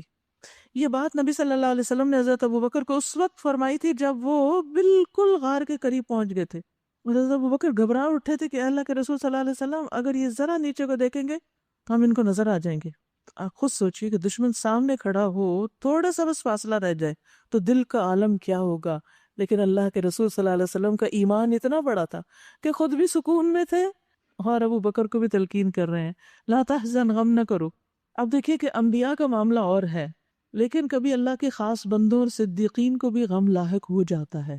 اس لیے اگر زندگی میں کبھی کسی چیز کا غم لگ جائے تو کوئی بات نہیں. زیادہ بہتر یہ ہے کہ جب انسان کو غم لگ جائے تو اسے ختم کرنے کی کوشش کرے، اس غم کو اپنائے نہیں، اس غم کے ساتھ دوستی نہ کر لے، کیونکہ غم دل کو کمزور کر دیتا ہے، ارادوں کو کمزور کر دیتا ہے، اور انسان زندگی میں جو کچھ کرنا چاہتا ہے ان سب سے ہاتھ اٹھا لیتا ہے. تو اس لیے ہمیشہ اس دعا کو پابندی کے ساتھ مانگا کرے، اللہم انی اعوذ بک من الہم والحزن والعجز والکسل والجبن والبخل ودلع الدین وغلبۃ الرجال. اے اللہ میں تیری پناہ مانگتا ہوں دکھ سے، غم سے، عاجزی سے، سستی سے، بخل سے، بزدلی سے، قرضداری کے بوجھ سے، اور ظالم کے غلبے سے، قہر الرجال، ایسے لوگوں کے غلبے سے کہ جو مجھے کسی کام کے قابل نہ چھوڑے. تو آج کی دعا آپ یہی بنا لیجئے نا، یعنی غم سے بچنے کی دعا، لا تحزن. اس کے علاوہ کچھ اور دعائیں بھی ہیں. ایاک نستعین میں رنج و غم سے بچنے کی دعائیں، ان کی تفصیل موجود ہے. ابن عباس کہتے ہیں کہ اللہ کے نبی صلی اللہ علیہ وسلم پریشانی آنے کے موقع پر یہ فرمایا کرتے تھے، لا الہ الا اللہ العظیم الحلیم، لا الہ الا اللہ رب العرش العظیم، لا الہ الا اللہ رب السماوات والارض ورب العرش الکریم. یعنی جب آپ کو کوئی پریشانی لاحق ہوتی تو ان کلمات کو پڑھتے تھے. اس وقت اللہ نے اس پر اپنی طرف سے سکون قلب نازل کیا اور اس کی مدد ایسے لشکروں سے کی جو تمہیں نظر نہ آتے تھے، اور کافروں کا بول نیچا کر دیا اور اللہ کا بول تو اونچا ہی ہے. اللہ زبردست اور دانا و بینا ہے. نکلو خواہ ہلکے ہو یا بوجھل، اور جہاد کرو اللہ کی راہ میں اپنے مالوں اور اپنی جانوں کے ساتھ، یہ تمہارے لیے بہتر ہے اگر تم جانو. اے نبی اگر فائدہ سہل الحصول ہوتا اور سفر ہلکا ہوتا تو وہ ضرور تمہارے پیچھے چلنے پر آمادہ ہو جاتے. سبحان اللہ. یہ بھی ایک امتحان ہوتا ہے نا، جہاں کا سفر مشکل ہوتا ہے تو انسان پھر سوچتا ہی رہ جاتا ہے کہ جاؤں کہ نہ جاؤں، نہیں جا سکتا. تو یہ بھی امتحان ہے ایک، مگر ان پر تو یہ راستہ بہت کٹھن ہو گیا. اب وہ اللہ کی قسم کھا کر کہیں گے اگر ہم چل سکتے ہوتے تو یقیناً تمہارے ساتھ چلتے. یہاں پھر وہ جھوٹ بول رہے ہیں، جیسے وہ شیطان نے جھوٹ بولا تھا میں اللہ سے ڈرتا ہوں. یاد رکھیے زندگی میں کچھ ایسے جھوٹ ہوتے ہیں جو بس لوگوں کو خوش کرنے کی خاطر ہم بولتے رہتے ہیں، اپنی پاکیزگی کا دعویٰ کرنے کے لیے. تو ایسے میں انسان خوب جائزہ لے، کیا واقعی میں جانے سے عاجز ہوں؟ بالکل نہیں جا سکتا. یہ صرف کام چوری کی وجہ سے، سستی کی وجہ سے، کسی خیر اور بلائی کے کام میں پیچھے ہوں. وہ اپنے آپ کو ہلاکت میں ڈال رہے ہیں. اللہ خوب جانتا ہے کہ وہ جھوٹے ہیں. اے نبی اللہ تمہیں معاف کرے، تم نے انہیں کیوں رخصت دے دی؟ آپ کو چاہیے تھا کہ آپ ان کو رخصت نہ دیتے، ان کو چھٹی نہ دیتے، تاکہ آپ پہ کھل جاتا کہ کون لوگ سچے ہیں اور جھوٹوں کو بھی آپ جان لیتے. یہاں آپ دیکھیے کہ نبی صلی اللہ علیہ وسلم کو ایک بات سمجھانے سے پہلے، تنبیہ کرنے سے پہلے اللہ سبحانہ وتعالیٰ نے کتنی شفقت سے کہا عفا اللہ عنک، اللہ آپ کو معاف کرے. اب دیکھیے کہ ایک وقت تھا کہ ہمارے بڑے بزرگ بھی اور خیر خواہ دعاؤں سے بات شروع کرتے تھے، اور یہ ایک بہت ہی خوبصورت طریقہ ہے. اللہ تمہارا بھلا کرے، اللہ تمہیں زندگی دے، اللہ تمہیں خوش رکھے، اللہ تمہیں ہدایت دے، اللہ اس کو معاف کر دے. یعنی پیچھے کسی کی بات کی تو بھی، سامنے کی تو بھی، دعا دے کے کی. اور یہاں آپ دیکھیے کہ اللہ سبحانہ وتعالیٰ فرماتے ہیں آپ نے کیوں اجازت دی؟ آپ کو اجازت نہیں دینی تھی. ایک طرح سے چھوٹی سی پیار کی ڈانٹ بھی ہے نا، لیکن پہلے پیار سے معاملہ کیا، عفا اللہ عنک. اس سے بڑا خوبصورت اصول نکلتا ہے. اگر آپ نے کسی کو کوئی سرزنش کرنی ہے، کسی کو کچھ سمجھانا ہے، خصوصاً اپنے بچوں کو کوئی ڈانٹ ڈپٹ کرنی، تو پہلے تھوڑی سی پیار کی بات کریں کہ میرا تو تم پہ اتنا مان ہے، یہ تم کیا کر رہے ہو؟ میں تو تمہیں بہت عقل مند سمجھتی ہوں، اللہ تم کو ہدایت دے. پیار سے کہہ کے پھر اس کے بعد کہے کہ یہ ایسے نہیں، ایسے ہونا چاہیے تھا. کیا خوبصورت تعلیم ہے قرآن کی. اگر ہم اس پر عمل کریں ہماری زندگیاں کتنی خوشگوار ہو جائیں، ہمارے گھروں میں آپس میں ایک دوسرے کے تعلقات کتنے خوشگوار ہو جائیں. لیکن ہم تو بعض اوقات چھوٹی سی بات جو ہمیں پسند نہیں آتی بس ہم کہتے ہیں ہم سچ بول رہے ہیں، اور ہمارا حق ہے کہ ہم تعلیم دیں، تربیت کریں، ڈانٹ ڈپٹ کریں. بچے ہوں جن کو ہم پڑھاتے ہیں، یا کوئی بھی جس سے ہمارا کوئی معاملہ ہو، کوئی سرونٹ ہو، کوئی میڈ ہو، کوئی مددگار ہو، کوئی بھی ہو، تو کام تو خراب کرتے ہی ہیں، لیکن اس کی اصلاح کیسے کرنی ہے اس کا طریقہ ہم سب کو یہاں سکھایا جا رہا ہے. جو لوگ اللہ اور روز آخر پر ایمان رکھتے ہیں وہ تو کبھی آپ سے یہ درخواست نہ کریں گے کہ انہیں اپنی جان و مال کے ساتھ جہاد کرنے سے معاف رکھا جائے. یہ منافق ہی تھے جو بار بار رخصتیں طلب کرتے تھے. اللہ متقیوں کو خوب جانتا ہے. ایسی درخواستیں تو صرف وہی لوگ کرتے ہیں جو اللہ اور روز آخرت پر ایمان نہیں رکھتے، جن کے دلوں میں شک ہے اور وہ اپنے شک ہی میں متردد ہو رہے ہیں. اگر واقعی ان کا نکلنے کا ارادہ ہوتا تو وہ اس کے لیے کچھ تیاری کرتے، لیکن اللہ کو ان کا اٹھنا پسند ہی نہ تھا، اس لیے اللہ نے انہیں سست کر دیا. استغفر اللہ. یعنی سستی جو ہے یہ کوئی اچھی علامت نہیں. جب سستی آ رہی ہو تو پھر اللہ کی پناہ طلب. اللہم انی اعوذ بک من الہم والحزن والعجز والکسل. کیونکہ سستی انسان کو اللہ کے راستے سے روکنے والی ہوتی ہے اور بالآخر اللہ کی ناراضگی کا ذریعہ. اور کہہ دیا گیا کہ بیٹھ رہو بیٹھنے والوں کے ساتھ، اگر وہ تمہارے ساتھ نکلتے تو تمہارے اندر خرابی کے سوا کسی چیز کا اضافہ نہ کرتے، تو ان کے پیچھے رہنے میں ہی خیر ہے. وہ تمہارے درمیان فتنہ پردازی کے لیے دوڑ دھوپ کرتے، اور تمہارے گروہ کا حال یہ ہے کہ ابھی اس میں بہت سے ایسے لوگ موجود ہیں جو ان کی باتیں کان لگا کے سنتے ہیں، ان کے پروپیگنڈے سے متاثر ہو جاتے ہیں. اللہ ان ظالموں کو خوب جانتا ہے. اس سے پہلے بھی ان لوگوں نے فتنہ انگیزی کی کوششیں کی ہیں اور آپ کو ناکام کرنے کے لیے یہ ہر طرح کی تدبیروں کا الٹ پھیر کر چکے ہیں، یہاں تک کہ ان کی مرضی کے خلاف حق آ گیا اور اللہ کا کام ہو کر رہا. ہاں دیکھیے کہ بعض اوقات انسان ایک کام شروع کرتا ہے، اس میں ایک ٹیم بناتا ہے، کچھ لوگ ساتھ چلتے ہیں، کچھ لوگ پیچھے رہ جاتے ہیں، چھوڑ جاتے ہیں. پھر انسان کو غم لاحق ہوتا ہے، وہ اچھا بھلا انسان تھا، وہ کیوں پیچھے رہ گیا. اس پر بھی صبر کرے انسان اور اس کو بھی خیر ہی سمجھے، کیونکہ اس کا ہونا ہو سکتا ہے آپ کے لیے نقصان دہ ہی ہو، کیونکہ اگر وہ آپ کا خیر خواہ ہوتا تو آپ کے ساتھ رہتا. اگر خیر خواہی نہیں تو پھر وہ بیچ میں رہتے ہوئے آپ ہی کے خلاف لوگوں کو برگلاتا رہے گا. تو اللہ کے ہر فیصلے میں خیر ہوتی ہے. یہی چیز نبی صلی اللہ علیہ وسلم کو بتائی جا رہی. ان میں سے کوئی ہے جو کہتا ہے مجھے رخصت دے دیجئے اور مجھے فتنے میں نہ ڈالیے. سن رکھو، فتنے میں تو یہ لوگ پڑے ہوئے ہی ہیں، اور جہنم نے ان کافروں کو گھیر رکھا ہے. تمہارا بھلا ہوتا ہے تو انہیں رنج ہوتا ہے، اور آپ پر کوئی مصیبت آتی ہے تو یہ منہ پھیر کر خوش خوش پلٹتے ہیں اور کہتے جاتے ہیں کہ اچھا ہوا ہم نے تو اپنا معاملہ پہلے ہی ٹھیک رکھا. آپ دیکھیے کوئی مخلص دلی دوست کسی دوست کی تکلیف پر خوش نہیں ہوتا، لیکن یہ منافق نبی صلی اللہ علیہ وسلم کو پہنچنے والی تکلیف پر، مومنوں کو پہنچنے والی تکلیف پر خوش ہوتے تھے. یہیں سے ان کا حال پتہ چل رہا ہے. ان سے کہو ہمیں ہرگز کوئی برائی یا بھلائی نہیں پہنچتی مگر وہ جو اللہ نے ہمارے لیے لکھ دی. یعنی ان کی باتوں سے آپ دل نہ تھوڑا کریں، آپ یہ کہیں کہ یہ اللہ ہی کا فیصلہ ہے، اللہ ہی ہمارا مولا ہے، اور اہل ایمان کو اسی پر بھروسہ کرنا چاہیے، توکل کرنا چاہیے. ان سے کہیے تم ہمارے معاملے میں جس چیز کے منتظر ہو وہ اس کے سوا اور کیا ہے کہ 2 بھلائیوں میں سے ایک بھلائی ہے، اور ہم تمہارے معاملے میں جس چیز کے منتظر ہیں وہ یہ ہے کہ اللہ خود تمہیں سزا دیتا ہے یا ہمارے ہاتھوں دلواتا ہے. اچھا تو اب تم بھی انتظار کرو اور ہم بھی تمہارے ساتھ منتظر ہیں.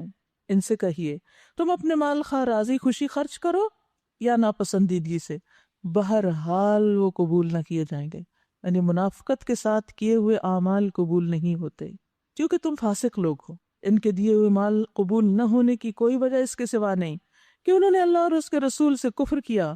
نماز کے لیے آتے ہیں تو کسمساتے ہوئے آتے ہیں، سستی کے مارے. وَلَا يُنْفِقُونَ إِلَّا وَهُمْ كَارِهُونَ، اور اللہ کی راہ میں خرچ کرتے ہیں تو بادل ناخواستہ کرتے ہیں، مصیبت کے مارے، اس پر بھی باتیں بناتے ہیں. اب دیکھیے کہ ہم سب کا عمومی طور پر طرز عمل کیا ہے. ہم اپنی دنیا کے لیے جب خرچ کرنا چاہتے ہیں تو دل کھول کے کرتے ہیں، اور خرچ کرتے ہوئے کوئی تکلیف ہی نہیں ہوتی.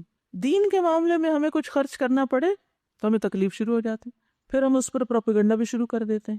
مثلاً ہمارا ایک عمومی رجحان یہ پایا جاتا ہے کہ دین کی تعلیم کو تو صرف فری ہی ہونا چاہیے، اس پر کوئی چارج کبھی نہیں ہونا چاہیے. بالکل اچھی بات ہے، لیکن اگر اس پر کچھ ایکسپینس آ رہے ہوں تو وہ کس کا ذمہ ہونا چاہیے؟ ہم ایک دن میں ریسٹورانٹ پر جو خرچ کر دیتے ہیں وہ اگر ہمارے بچے کو ایک مہینے کی کہیں دینی تعلیم کی فیس ہمیں دینی پڑے تو ہم پہ گراں گزرتی، اور ہم بیٹھ کے مجلس میں مذاق اڑاتے ہیں اب دیکھو ان لوگوں نے بھی کاروبار بنا لیا، لوگوں کو لوٹنے لگے ہیں۔ یہ کن کی باتیں ہوتی ہیں؟ ایسی باتیں کون کرتا ہے؟ نہ سمجھ۔ کیونکہ انسان اگر بیٹھ کر حساب لگائے کہ جو کچھ اس کام پر خرچ اٹھ رہا ہے یہ تو اس کو بھی پورا کرنے کے لیے کافی نہیں۔ کسی اسکول میں فیس دینی ہوتی ہے خوشی سے دیتے ہیں، پہلے سے جا کے سالوں پہلے جا کے نام لکھوا دیتے ہیں کہ آپ جو چاہیں گے ہم دیں گے، بس ہمارے بچے کو یہاں رکھ لیں۔ لیکن دین کی تعلیم کا معاملہ ہو تو بار بار پوچھتے ہیں کہ اس میں کچھ کنسیشن نہیں ہو سکتا، یہ کم نہیں ہو سکتا؟ اسکول والوں سے تو ہم کبھی نہیں کہتے کہ کچھ کنسیشن ہو سکتا ہے کہ نہیں۔ تو آپ دیکھیے کہ وہ جو ہم اس راستے میں کنٹریبیوٹ کرتے ہیں وہ تو ہمارے اپنے لیے ایک صدقہ جاریہ بن جاتا ہے، ہمارا اپنا ہی ایک صدقہ نکل جاتا ہے کہ ہم نے خیر کے راستے میں، اللہ کے راستے میں کچھ خرچ کیا۔ کہاں یہ کہ اس پر دل تنگ ہو اور پھر مذاق اڑائیں اور باتیں بنائیں۔ انسان کو اپنی نیت اور اپنے باتوں اور اپنے افعال اقوال کا جائزہ لینا چاہیے، کیونکہ دنیا میں انسان جو کچھ خرچ کرتا ہے وہ تو دنیا میں ہی رہ جائے گا، وہ دنیا ہی جنت بن جائے گی اور معاملہ ختم ہو جائے گا۔ لیکن مومن ہر وہ چیز خوشی سے کرتا ہے جو اس کی آخرت کو فائدہ دینے والی ہو۔ اور پھر خاص طور پر یہاں نماز کی بات بھی کر دی گئی کہ وہ نماز کی طرف جب آتے ہیں تو سستی کے مارے گھنٹوں بیٹھ کے گپ شپ لگائیں گے، ہنسی مذاق طرح طرح کی باتیں، اور پھر ٹالتے رہیں گے اور جب تھوڑا سا وقت ہوگا تو ایک کنارے میں جا کے جلدی سے چند اوپر نیچے تھوڑی سی ٹھونگے مار لی اور بس ہو گئی نماز۔ نہ ڈھنگ سے وضو کیا، نہ سکون سے نماز پڑھی، نہ اللہ کے آگے عاجزی اور زاری کی۔ کیا محبت ہے اللہ سے؟ محبت تو پھر انہی رشتوں سے نا جن کے بیچ میں بیٹھے ہم تھکتے نہیں کبھی۔ ہم سب کو اپنے طرز عمل کا جائزہ لینا چاہیے۔ اسی لیے اللہ سبحانہ وتعالیٰ کھول کھول کے بیان کر رہے ہیں کہ وَلَا يَأْتُونَ الصَّلَاةَ إِلَّا وَهُمْ كُسَالَىٰ وَلَا يُنْفِقُونَ إِلَّا وَهُمْ كَارِهُونَ۔ یہ منافقین کی صفات ہے۔ صحابہ ان صفات سے بچتے ہوئے بھی اپنے اندر نفاق کا خوف رکھتے تھے۔ تو یاد رکھیے، چستی سے نماز ادا کرنا، شرح صدر سے خرچ کرنا، یہ ایمان کی علامت ہے۔ تو ہم لوگوں کو کیا چاہیے کہ ہم مومنوں کی طرح کے کام کریں، نماز کی طرف جسم اور دل دونوں کی چستی کے ساتھ آئے، خوشی کے ساتھ آئیں۔ اللہ کے راستے میں دے تو مضبوط دل کے ساتھ دے کہ پچھتائیں نہیں، اوہو وہ تو بس ایسی بات کسی نے کی، اس وقت میں جذبات میں آ گئی اور میں نے کر دیا، اب مجھے پریشانی ہو رہی کہ میں نے اتنا کیوں کر دیا۔ نہیں، دینا ہے تو اخلاص سے دے اور اس پہ دل جما کے رکھے کہ میں نے جو کیا ٹھیک کیا۔ کوئی آپ کو کہے بھی کہ اتنا کیوں کر دیا تو کہ نہیں یہ اتنا زیادہ نہیں ہے، اور پھر امید اللہ سے رکھیں، ثواب کی، اجر کی۔ نبی صلی اللہ علیہ وسلم کی نمازوں کا حال کیا تھا؟ اسود کہتے ہیں میں نے عائشہ رضی اللہ تعالیٰ عنہا سے پوچھا کہ آپ اپنے گھر میں کیا کرتے تھے؟ انہوں نے کہا نبی صلی اللہ علیہ وسلم اپنے گھر کے کام کاج کرتے، اپنے گھر والوں کی خدمت کرتے، اور جب نماز کا وقت ہوتا تو فوراً اٹھ کے نماز کے لیے چلے جاتے، کام کاج بات چیت ختم، نماز کے لیے روانگی۔ اور پھر آپ کہتے کہ یا بلال اقم الصلاۃ ارحنا بہا، اے بلال نماز کی اقامت کو ہمیں راحت پہنچاؤ، ہم دنیا کی باتوں اور دنیا کے کاموں سے تھک گئے، نماز سے ہمیں سکون ملے گا۔ ہم میں سے بہت سے لوگ بے سکون رہتے ہیں لیکن اپنی نمازوں کو ٹھیک نہیں کرتے کہ سکون سے جائے نماز پہ کھڑے ہوں اور سکون سے اللہ کی عبادت کریں۔ اسی طرح خرچ کرنے کے معاملے میں بھی انسان کو اطمینان شرح صدر کے ساتھ کرنا چاہیے۔ ابو امامہ کہتے ہیں کہ ایک دن ہم لوگ مسجد میں بیٹھے ہوئے تھے اور کچھ مہاجر و انصار وہاں تشریف لائے کہ ہم نے ایک آدمی کو حضرت عائشہ کے پاس اجازت لینے کے لیے بھیجا۔ پھر ہم سب لوگ ان کے پاس گئے۔ وہ کہنے لگی ایک دن ان کے پاس ایک فقیر آیا، وہ واقعہ سنانے لگی۔ ایک فقیر آیا تو اس وقت رسول اللہ صلی اللہ علیہ وسلم میرے پاس ہی تھے، میں نے اس کو کچھ دینے کا حکم دیا، تو جس کو کہا کہ یہ ذرا جا کے فقیر کو دو، تو پھر میں نے اسے کہا ادھر لاؤ ذرا دکھاؤ، اس کو دکھاؤ کیا دے رہے ہو۔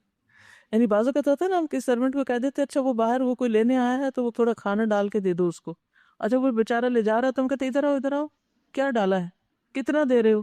تو حضرت عائشہ نے بھی یہی کیا کہ کسی کو کہا ذرا فقیر کو دے دو اور پھر کہا ادھر آؤ دکھاؤ مجھے کیا دیا ہے۔ تو رسول اللہ صلی اللہ علیہ وسلم دیکھ رہے تھے، آپ نے فرمایا کیا تم یہ چاہتی ہو کہ تمہارے گھر میں کوئی چیز تمہارے علم کے بغیر نہ آئے نہ جائے؟ میں نے کہا جی ہاں، اور ہر عورت کی یہی نفسیات ہے، ہماری ویکنس ہے، کیا آیا، کہاں سے آیا اور کہاں جا رہا ہے، کس کو دے رہے ہو۔ کچھ لوگ سرونٹس کی جاتے ہوئے تلاشیں لیتے ہیں، جاتے ہوئے کیا لے کے جا رہے ہیں۔ آپ صلی اللہ علیہ وسلم نے فرمایا ٹھہرو اے عائشہ، تم گن گن کے نہ دو ورنہ اللہ بھی تمہیں گن گن کے دے گا، یعنی جو جا رہا ہے نا جانے دو۔ لیکن اسی وقت یہ عادتیں آ سکتی جب اللہ پر پورا یقین ہو کہ اللہ تعالیٰ دینے والے کو اور دیتا ہے. یہ نہیں ہو سکتا کہ دیا جا رہا ہے تو تمہیں نہیں ملے گا. لیکن منافقین کی صفت کیا تھی؟ وہ دیتے ہیں اور ان کے دل خوش نہیں ہوتے دیتے. وہم کارہون، دلوں کے اندر ایک کراہت ہوتی ہے، نہ ہی دینا پڑتا، یہ کیوں دینا پڑ گیا. تب یہ دلوں کے حال تو آپ اپنے خود ہی جانتے ہیں اور ان کا جائزہ بھی خود لے سکتے ہیں کہ دین کے کام میں خرچ کرتے ہوئے آپ کے دل کا حال کیا ہوتا ہے. فرمایا ان کی مال و دولت اور ان کی کثرت اولاد دے کر دھوکہ نہ کھاؤ. اللہ تو یہ چاہتا ہے کہ انہی چیزوں کے ذریعے سے ان کو دنیا کی زندگی میں بھی مبتلا عذاب کرے، اور یہ جان بھی دیں تو انکار حق کی حالت میں دیں. اللہ اکبر. یعنی جس مال کو یہ بڑھا رہے ہیں یہ مال انہی کے لیے مصیبت کا باعث بنے گا. استغفر اللہ. مومن کے لیے مال دنیا اور آخرت میں عزت کا باعث ہے، لیکن وہ شخص جو غلط راہ سے کماتا ہے اور غلط جگہ خرچ کرتا ہے وہ اس کے لیے فتنہ اور آزمائش ہے. پھر اسی طرح اولاد کے ساتھ، یعنی مال کے ساتھ بھی دھوکہ نہ کھاؤ اور ان کی اولاد دے کے بھی دھوکہ نہ کھاؤ. اللہ انہیں ان کی اولاد ہی کے ذریعے آزمائش میں مبتلا کرے گا، اور یہ جان دیں گے تو انکار حق کے حال میں وہ اللہ کی قسم کھا کھا کر کہتے ہیں کہ ہم تمہیں میں سے ہیں، حالانکہ وہ ہرگز تم میں سے نہیں. اصل میں تو وہ ایسے لوگ ہیں جو تم سے خوف زدہ ہیں. اگر وہ کوئی جائے پناہ پالیں یا کوئی کھوگ یا گھس بیٹھنے کی جگہ تو اس میں بھاگ کے جا چھپے. اے نبی صلی اللہ علیہ وسلم، ان میں سے بعض لوگ صدقات کی تقسیم پر آپ پر اعتراض کرتے ہیں. اگر اس مال میں سے انہیں کچھ دیا جائے تو خوش ہو جائیں گے، نہ دیا جائے تو بگڑنے لگتے ہیں. یاد رکھیے، خوشی یا ناراضگی کو اپنی مرضی کے تابع نہیں کرنا چاہیے. یہ دیکھنا چاہیے اللہ کس بات پہ خوش ہے، رب کس بات پہ راضی ہے. نبی صلی اللہ علیہ وسلم نے فرمایا دینار اور درہم کا بندہ، چادر کا بندہ ہلاک ہو جائے، اگر دیا جائے تو خوش، نہ دیا جائے تو ناراض، ہلاک ہو جائے اور سرنگوں ہو جائے. یعنی آپ صلی اللہ علیہ وسلم نے اس کو پسند نہیں کیا.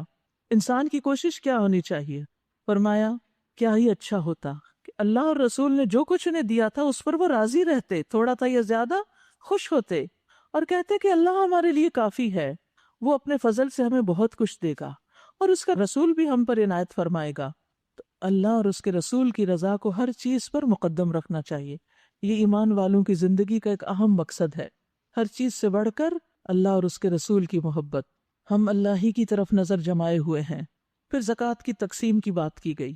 انما الصدقات للفقراء والمساکین والعاملین علیہا. یہ صدقات تو دراصل فقیروں اور مسکینوں کے لیے ہیں، اور ان لوگوں کے لیے جو صدقات کے کام پر مامور ہوں، اور ان کے لیے جن کی تالیف قلب مقصود ہو، نیز یہ گردنوں کے چھڑانے اور قرضداروں کی مدد کرنے میں، مقروض کا قرضہ اتارنے میں، قیدیوں کو چھڑانے میں، اور اللہ کے راستے میں، وفی سبیل اللہ وابن السبیل، اور مسافر نوازی میں، یعنی مسافروں کی مدد کرنے میں استعمال کیے جا سکتے ہیں. اس پیمفلیٹ میں بھی آپ کو اس کی تفصیل ملے گی. واللہ علیم حکیم، اور اللہ علم والا، حکمت والا ہے. فقیروں مسکینوں وغیرہ کا تو ہمیں معلوم ہے عام طور پر، لیکن عموماً لوگ فی سبیل اللہ میں کنفیوز ہوتے ہیں. تو فی سبیل اللہ سے مراد دعوت دین کا کام، جہاد فی سبیل اللہ کا کام، یعنی اللہ کے راستے میں اللہ کے دین کی ترقی کے لیے جو خرچ کیا جائے. ایک فریضہ ہے اللہ کی طرف سے، اور اللہ سب کچھ جاننے والا اور دانا و بینا ہے. ان میں سے کچھ لوگ ہیں جو اپنی باتوں سے نبی صلی اللہ علیہ وسلم کو دکھ دیتے ہیں اور کہتے ہیں یہ شخص کانوں کا کچا ہے، ہر ایک کی باتیں سن لیتے ہیں. کہیے وہ تمہاری بھلائی کے لیے ایسا ہے، اللہ پر ایمان رکھتا ہے اور اہل ایمان پر اعتماد کرتا ہے، اور سراسر رحمت ہے ان لوگوں کے لیے جو تم میں سے ایماندار ہیں، اور جو لوگ اللہ کے رسول کو دکھ دیتے ہیں ان کے لیے دردناک سزا ہے. یہ لوگ تمہارے سامنے قسمیں کھاتے ہیں تاکہ تمہیں راضی کر دیں، حالانکہ اگر یہ مومن ہیں تو اللہ اور اس کا رسول زیادہ حقدار ہیں کہ ان کو راضی کرنے کی فکر کریں. کیا انہیں معلوم نہیں کہ جو اللہ اور اس کے رسول کا مقابلہ کرتا ہے اس کے لیے دوزخ کی آگ ہے جس میں وہ ہمیشہ رہے گا. یہ بہت بڑی رسوائی ہے. یہ منافق ڈر رہے ہیں کہ کہیں مسلمانوں پر کوئی ایسی صورت نہ نازل ہو جائے جو ان کے دلوں کے بھید کھول کر رکھ دے. اے نبی ان سے کہیے اور مذاق اڑاؤ، اللہ اس چیز کو کھول دینے والا ہے جس کے کھل جانے سے تم ڈرتے ہو. اگر ان سے پوچھو تم کیا باتیں کر رہے تھے تو جھٹ کہہ دیں گے ہم تو ہنسی مذاق اور دل لگی کر رہے تھے. You are just kidding. ان سے کہو کیا تمہاری ہنسی دل لگی اللہ اور اس کی آیات اور اس کے رسول ہی کے ساتھ تھی؟ یعنی دین ہی تمہارے مذاق کا نشانہ بننے کے قابل تھا. یاد رکھیے جو شخص سنجیدگی میں یا مذاق میں اللہ کے دین یا نبی صلی اللہ علیہ وسلم کی شان کو گھٹائے وہ دائرہ اسلام سے باہر ہو جاتا ہے. دین کا مذاق اڑانا کبیرہ گناہ ہے. جب کوئی ایسا کر رہا ہو تو اس کے ساتھ بیٹھنے سے بھی منع کیا گیا۔ امام شافعی سے کسی ایسے شخص کے بارے میں سوال کیا گیا جو اللہ کی آیات میں سے کسی آیت کا مذاق اڑاتا ہے کہ اس کا کیا حکم ہے۔ انہوں نے کہا کہ وہ کافر ہے جو ایسا کرے، کیونکہ جو ایمان رکھتا ہے وہ اللہ کی کتاب کا مذاق نہیں اڑا سکتا، وہ کسی آیت کو لے کر ادھر ادھر چسپاں نہیں کرتا رہتا مذاق کی شکل میں۔ اسی طرح اللہ کی آیات کے خلاف عمل کرنا بھی ان کا مذاق اڑانے کے برابر ہے۔ ابن عباس کے پاس ایک شخص آیا، اس نے کہا میں نے اپنی بیوی کو 1000 طلاقیں دی ہیں۔ ابن عباس نے کہا جہاں تک 3 طلاقوں کا سوال ہے وہ تو تمہاری بیوی کو حرام کرتی ہیں، اور باقی طلاقیں دینا گناہ تھا، تم نے ان کے ساتھ اللہ کی آیات کا مذاق بنایا ہے، یعنی اللہ سبحانہ وتعالیٰ کے حکم کے خلاف عمل کرنا یہ بھی اس کا مذاق بنانا ہے، اس کو ویسا ہی لیں جیسا وہ ہے۔ اب یہ عذر نہ تراشو، تم نے ایمان لانے کے بعد کفر کیا ہے، اگر ہم نے تم میں سے ایک گروہ کو معاف بھی کر دیا تو دوسرے گروہ کو تو ہم ضرور سزا دیں گے کیونکہ وہ مجرم ہے۔ پھر فرمایا المنافقون والمنافقات بعضهم من بعض یأمرون بالمنکر وینہون عن المعروف ویقبضون ایدیہم۔ منافق مرد اور منافق عورتیں، کیا علامتیں ہیں ان کی؟ سب ایک دوسرے کے ہم رنگ ہیں، ایک دوسرے کے دوست ہیں، ایک ہی جیسے ہیں، برائی کا حکم دیتے ہیں اور بھلائی سے منع کرتے ہیں، اور اپنے ہاتھ خیر سے روکے رکھتے ہیں، یہ اللہ کو بھول گئے ہیں تو اللہ نے بھی انہیں بھلا دیا۔ یہ منافقوں کی صفت، اور اس میں عورتوں کا بھی ذکر ہے کہ وہ نیکی سے روکتے ہیں، برائی کا حکم دیتے ہیں، برے کاموں کی طرف لوگوں کو بلاتے ہیں۔ یقیناً یہ منافق ہی فاسق ہیں۔ ان منافق مردوں اور عورتوں اور کافروں کے لیے اللہ نے آتش دوزخ کا وعدہ کیا ہے جس میں وہ ہمیشہ رہیں گے، وہی ان کے لیے مناسب ہے۔ ان پر اللہ کی پھٹکار اور ان کے لیے قائم رہنے والا عذاب۔ تم لوگوں کے رنگ ڈھنگ وہی ہیں جو تمہارے پہلوں کے تھے، وہ تم سے زیادہ زور آور اور تم سے بڑھ کر مال اور اولاد والے تھے، پھر انہوں نے دنیا میں اپنے حصے کے مزے لوٹ لیے، اور تم نے بھی اپنے حصے کے مزے اسی طرح لوٹے جیسے انہوں نے لوٹے تھے، اور ویسی ہی بحثوں میں تم بھی پڑے جیسی بحثوں میں وہ پڑے تھے۔ سو ان کا انجام یہ ہوا کہ دنیا اور آخرت میں ان کا سب کیا دھرا ضائع ہو گیا، اور وہی خسارے میں ہے۔ کیا ان لوگوں کو اپنے پیشروؤں کی تاریخ نہیں پہنچی؟ نوح کی قوم، عاد، سمود اور ابراہیم کی قوم علیہم السلام، مدین کے لوگ اور وہ بستیاں جنہیں الٹ دیا گیا، ان کے رسول ان کے پاس کھلی کھلی نشانیاں لے کر آئے، لیکن اللہ نے ان پر ظلم نہیں کیا مگر وہ اپنے اوپر آپ ہی ظلم کرنے والے تھے، نہیں انہوں نے نافرمانیاں کی تو ان پر عذاب آیا۔ والمؤمنون والمؤمنات بعضهم اولیاء بعض، مومن مرد اور مومن عورتیں یہ سب ایک دوسرے کے دوست ہیں۔ پیچھے منافقین کا ذکر ہے کہ منافق مرد اور منافق عورتیں ایک دوسرے کے دوست ہیں، یہاں مومنوں کا ذکر ہے ان کے برعکس۔ مومن کیا کرتے ہیں؟ بھلائی کا حکم دیتے ہیں اور برائی سے روکتے ہیں، منافقین کے بالکل برعکس۔ نماز قائم کرتے ہیں، زکوٰۃ دیتے ہیں، ان کا طرز عمل کیا تھا؟ نماز میں سستی سے جاتے ہیں اور اللہ کے راہ میں ناپسندیدگی سے خرچ کرتے ہیں، اور اللہ اور اس کے رسول کی اطاعت کرتے ہیں، یعنی مومن، اور وہ اللہ اور اس کے رسول کی نافرمانی کرتے ہیں۔ اولئک سیرحمہم اللہ، ایسے ہی مومنوں پر عنقریب اللہ اپنی رحمت نازل کرے گا، یقیناً اللہ سب پر غالب اور حکیم و دانا ہے۔ ان مومن مردوں اور عورتوں سے اللہ کا وعدہ ہے کہ انہیں ایسے باغ دے گا جن کے نیچے نہریں بہتی ہوں گی اور وہ ان میں ہمیشہ رہیں گے۔ ان سدا بہار باغوں میں ان کے لیے پاکیزہ قیام گاہیں ہوں گی، اور سب سے بڑھ کر یہ کہ اللہ کی خوشنودی انہیں حاصل ہوگی، یہی بڑی کامیابی ہے۔ یہ ہے مومن لوگ اور مومن عورتیں۔ بہت سے لوگ یہ سوال کرتے ہیں یہ عورتوں پر بھی ذمہ داری ہے کہ وہ امر بالمعروف کا کام کرے، نہیں انل منکر کا اور یہ سب کام؟ جی ہاں، اس آیت کی روح سے مومن عورتوں کی بھی ذمہ داری ہے کہ وہ لوگوں کو نیکی کا حکم دیں اور برائی سے روکیں، اور یہ ایمان کا تقاضا ہے۔ یہ کام کریں گے تو اللہ کی رحمت آئے گی اور آخرت میں جنت اور پاکیزہ قیام گاہیں، اور سب سے بڑھ کر اللہ کی خوشنودی، رضامندی، اور یہی دراصل سب سے بڑی کامیابی ہے۔ اے نبی، کفار اور منافقین دونوں کا پوری قوت سے مقابلہ کیجیے اور ان کے ساتھ سختی سے پیش آئیے، ان کا ٹھکانہ جہنم ہے اور وہ بدترین جائے قرار ہے۔ یہ لوگ اللہ کی قسم کھا کھا کر کہتے ہیں ہم نے وہ بات نہیں کہی، حالانکہ انہوں نے ضرور وہ کافرانہ بات کہی ہے۔ وہ اسلام لانے کے بعد کفر کے مرتکب ہوئے اور انہوں نے وہ کچھ کرنے کا ارادہ کیا جسے نہ کر سکے۔ یہ اشارہ ہے کچھ سازشوں کی طرف جو منافقین نے غزوہ تبوک کے سلسلے میں کی تھی۔ یہ ان کا سارا غصہ اسی بات پر ہے نا کہ اللہ اور اس کے رسول نے اپنے فضل سے ان کو غنی کر دیا، یعنی نبی صلی اللہ علیہ وسلم کے مدینہ آنے کے بعد ان کے بھی حالات تبدیل ہوئے. اب اگر یہ اپنی روش سے باز آ جائیں تو انہی کے لیے بہتر ہے، اور اگر یہ باز نہ آئے تو اللہ ان کو نہایت دردناک سزا دے گا، دنیا میں بھی اور آخرت میں بھی، اور زمین میں کوئی نہیں جو ان کا حمایتی و مددگار ہو. پھر آپ دیکھیے کہ ان کو توبہ کی طرف دعوت دی جا رہی ہے. جتنے بھی برے کام کر لیے ہیں، جو بھی منافقانہ رویے اختیار کیے، لیکن اب باز آ جاؤ. وَمِنْهُمْ مَنْ عَاهَدَ اللَّهَ لَئِنْ آتَانَا مِنْ فَضْلِهِ لَنَصَّدَّقَنَّ وَلَنَكُونَنَّ مِنَ الصَّالِحِينَ. ان میں سے بعض ایسے بھی ہیں جنہوں نے اللہ سے عہد کیا تھا کہ اگر اس نے اپنے فضل سے ہمیں نوازا تو ہم خیرات کریں گے.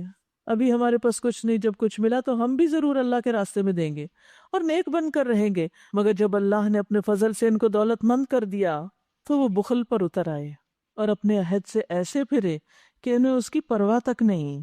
نتیجہ یہ نکلا کہ ان کی اس بدعہدی کی وجہ سے جو انہوں نے اللہ کے ساتھ کی، اور اس جھوٹ کی وجہ سے جو وہ بولتے رہے، اللہ نے ان کے دلوں میں نفاق بٹھا دیا جو اس کے حضور ان کی پیشی کے دن تک ان کا پیچھا نہ چھوڑے گا. کیا یہ لوگ جانتے نہیں کہ اللہ کو ان کے مخفی راز اور ان کی پوشیدہ سرگوشیاں تک معلوم ہیں، اور وہ تمام غیب کی باتوں سے پوری طرح باخبر ہے. یاد رکھیے، مطلب حاصل ہونے کے بعد وعدہ توڑنا منافقت کی علامت ہے. مومن کو اس بری صفت سے بچنا چاہیے. ان منافقوں نے اللہ سے وعدے کیا ہمارے پاس مال آئے گا تو ہم تو بہت زیادہ اللہ کے راستے میں دیں گے، لیکن جب مالدار ہوئے تو سب وعدے بھلا دیے. آج بھی آپ دیکھیں کہ بعض اوقات لوگ کچھ منت مان لیتے ہیں، اگر ہمارا یہ کاروبار لگ گیا، یہ جاب لگ گئی تو ہم ایسا اور ایسا کریں گے، لیکن جب مقصد حاصل ہو جاتا ہے تو پھر کیا کرتے ہیں؟ تو وہ وعدہ بھول جاتے ہیں. اس وعدے کو توڑنے کا گناہ یا نقصان کیا ہے کہ انسان کے دل کے اندر منافقت آ جاتی، اور جب منافقت آتی ہے تو انسان ایمان سے اور زیادہ دور ہوتا چلا جاتا ہے. نبی صلی اللہ علیہ وسلم نے فرمایا، تم میں سے بہتر وہ لوگ ہیں جو میرے دور میں ہیں، پھر جو ان کے دور کے بعد آئیں گے، پھر جو ان کے بعد آئیں گے. عمران کہتے ہیں مجھے یاد نہیں کہ آپ نے اپنے بعد 2 زمانوں کا ذکر کیا یا 3 کا. بہرحال نبی صلی اللہ علیہ وسلم نے فرمایا اس کے بعد ایسے لوگ آئیں گے جو خیانت کریں گے اور ان پر اعتبار نہیں کیا جائے گا، ان میں کوئی ٹرسٹ نہیں کرے گا. وہ خود گواہی دینے کی پیشکش کریں گے، حالانکہ ان سے گواہی مانگی نہیں جائے گی. وہ نظر مانیں گے لیکن پوری نہیں کریں گے، اور ان میں موٹاپا ظاہر ہو جائے گا. یعنی دنیا دنیا دنیا، اللہ سے کیے ہوئے وعدے پورے نہیں کریں گے. تو آپ دیکھیے کہ یہ اللہ سے وعدہ پورا نہ کرنا جو ہے، جس پہ اللہ کا نام لے کر بات کی گئی، قسم کھا کے کی گئی، یا ویسے کی گئی ہو، یا بندوں کو کچھ دینے کا وعدہ کیا ہو، اور پھر انسان تعویلیں کرنی شروع کر دے، بہانے شروع کر دے، تو یہ نہایت ناپسندیدہ چیز ہے. اس سے توبہ کرنی چاہیے، اور اگر کچھ نظریں مان چکے ہیں تو ان کو جلد از جلد پورا کرنا چاہیے. یہ وہ لوگ ہیں جو برضا اور رغبت دینے والے اہل ایمان کی مالی قربانیوں پہ باتیں چھاڑتے ہیں، یعنی جو اللہ کے راستے میں خرچ کرتے ہیں ان کا مذاق اڑاتے ہیں، اور ان لوگوں کا مذاق اڑاتے ہیں جن کے پاس اللہ کی راہ میں دینے کے لیے اس کے سوا کچھ نہیں، جو وہ اپنے اوپر مشقت برداشت کر کے دیتے ہیں. غزوہ تبوک کے کانٹیکس میں یہ بہت سی باتیں ہیں. یہاں غزوہ تبوک کے موقع پر مسلمانوں کو چونکہ ایک بڑی جنگ کا اور ایک طویل سفر کا سامنا تھا، تو سب لوگ اپنی اپنی حیثیت کے مطابق کچھ لے کر آئے. حضرت ابوبکر نے پورے گھر کا سامان دیا، حضرت عمر نے آدھا دیا، حضرت عثمان نے ایک بڑی رقم خرچ کی، حضرت عبد الرحمن بن عوف نے. اسی طرح کچھ غریب مسلمان تھے تو انہوں نے اپنی حیثیت کے مطابق جو تھوڑا بہت ان کے پاس تھا وہ دیا. انہی میں سے ایک شخص تھا جس نے رات بھر ایک یہودی کا کنواں چلایا، اور اس کے معاوضے میں اس کو جو ایک مٹھی بھر کھجوریں ملی وہ لے کر آپ کے پاس پہنچا، اور اس نے اللہ کے راستے میں دی کہ یہ میرا حصہ اس میں ڈال دیجئے. تو جب منافقوں نے دیکھا تو اس پر اشارے کرنے لگے، ہنسنے لگے، کہنے لگے کہ اس سے تبوک فتح ہوگا، یعنی یہ لوگ جنگ کرنے جا رہے ہیں اور یہ مال لے کر یہ جیتیں گے. تو اس کی طرف اشارہ ہے کہ اللہ ان مذاق اڑانے والوں کا مذاق اڑاتا ہے اور ان کے لیے دردناک سزا ہے. اے نبی صلی اللہ علیہ وسلم، تم خواہ ایسے لوگوں کے لیے معافی کی درخواست کرو یا نہ کرو، اگر تم 70 مرتبہ بھی ان کو معاف کرنے کی درخواست کرو گے تو اللہ انہیں ہرگز معاف نہیں کرے گا، اس لیے کہ انہوں نے اللہ اور اس کے رسول کے ساتھ کفر کیا، اور اللہ فاسق لوگوں کو راہ نجات نہیں دکھاتا. جن لوگوں کو پیچھے رہ جانے کی اجازت دے دی گئی وہ اللہ کے رسول کا ساتھ نہ دینے اور گھر بیٹھے رہنے پر خوش ہوئے، اور انہیں گوارا نہ ہوا کہ اللہ کی راہ میں جان اور مال سے جہاد کریں. انہوں نے لوگوں سے کہا اس سخت گرمی میں مت نکلو. وقالوا لا تنفروا في الحر قل نار جہنم اشد حرا لو كانوا يفقهون. کہہ دیجئے جہنم کی آگ کہیں زیادہ سخت ہے، کاش انہیں اس کا شعور ہوتا. دنیا کی گرمی کو جہنم کی گرمی سے زیادہ سمجھنا، یہی تو نادانی ہے. دنیا میں اگر انسان کو اللہ کے راستے میں نکلتے ہوئے تھوڑی سی تکلیف بھی ہو جائے تو یہ تکلیف آخرت کی تکلیف سے بچانے والی ہے. اور اگر انسان یہ سوچے کہ نہیں میں اس تکلیف کو برداشت نہیں کر سکتا، اور جس فریضے یا جس کام کے لیے اللہ نکلنے کے لیے کہہ رہا ہے اس کے لیے انسان اگر نہیں نکلتا تو پھر آخرت میں مشکل ہوگی. آپ دیکھیے کہ وہ ایسی گرمی سے گھبرائے جس سے سائے میں بیٹھ کے بچا بھی جا سکتا ہے، وہ گرمی دنیا کی گرمی جس کی شدت صبح و شام کم بھی ہو جاتی ہے، اور انہوں نے اس کے برعکس آخرت کی گرمی کو چوز کر لیا جس کی شدت کو کوئی برداشت نہیں کر سکتا. جہنم کی بھڑکتی ہوئی آگ سے بچنے کے لیے کوئی سایہ بھی نہیں. ابو ہریرہ کہتے ہیں کہ رسول اللہ صلی اللہ علیہ وسلم نے فرمایا تمہاری دنیا کی آگ جہنم کی آگ کے مقابلے میں 70واں حصہ ہے. کسی نے پوچھا کہ یا رسول اللہ یہ ہماری دنیا کی آگ ہی کافی تھی، یعنی یہ بھی بڑی سخت ہے. تو اس کو 69 گنا اور بڑھا دیا گیا، 1 ڈگری یہ اور 69 مزید. آپ نے فرمایا وہ آگ اس دنیا کی آگ پر 69 گنا برتر کر دی گئی، یعنی 69 اجزاء کی گرمی اس دنیا والی آگ کی گرمی کے مثل ہے. یعنی جتنی یہ آگ ہے ہر ڈگری اس کے برابر ہے، یعنی اس کو اتنی دفعہ ملٹی پلائی کر لے تو پھر کیا چیز ہوگی وہ. اللہ تعالیٰ محفوظ رکھے ہم سب کو. اس لیے بار بار یہ دعا مانگنے کی ضرورت ہے، وقنا عذاب النار.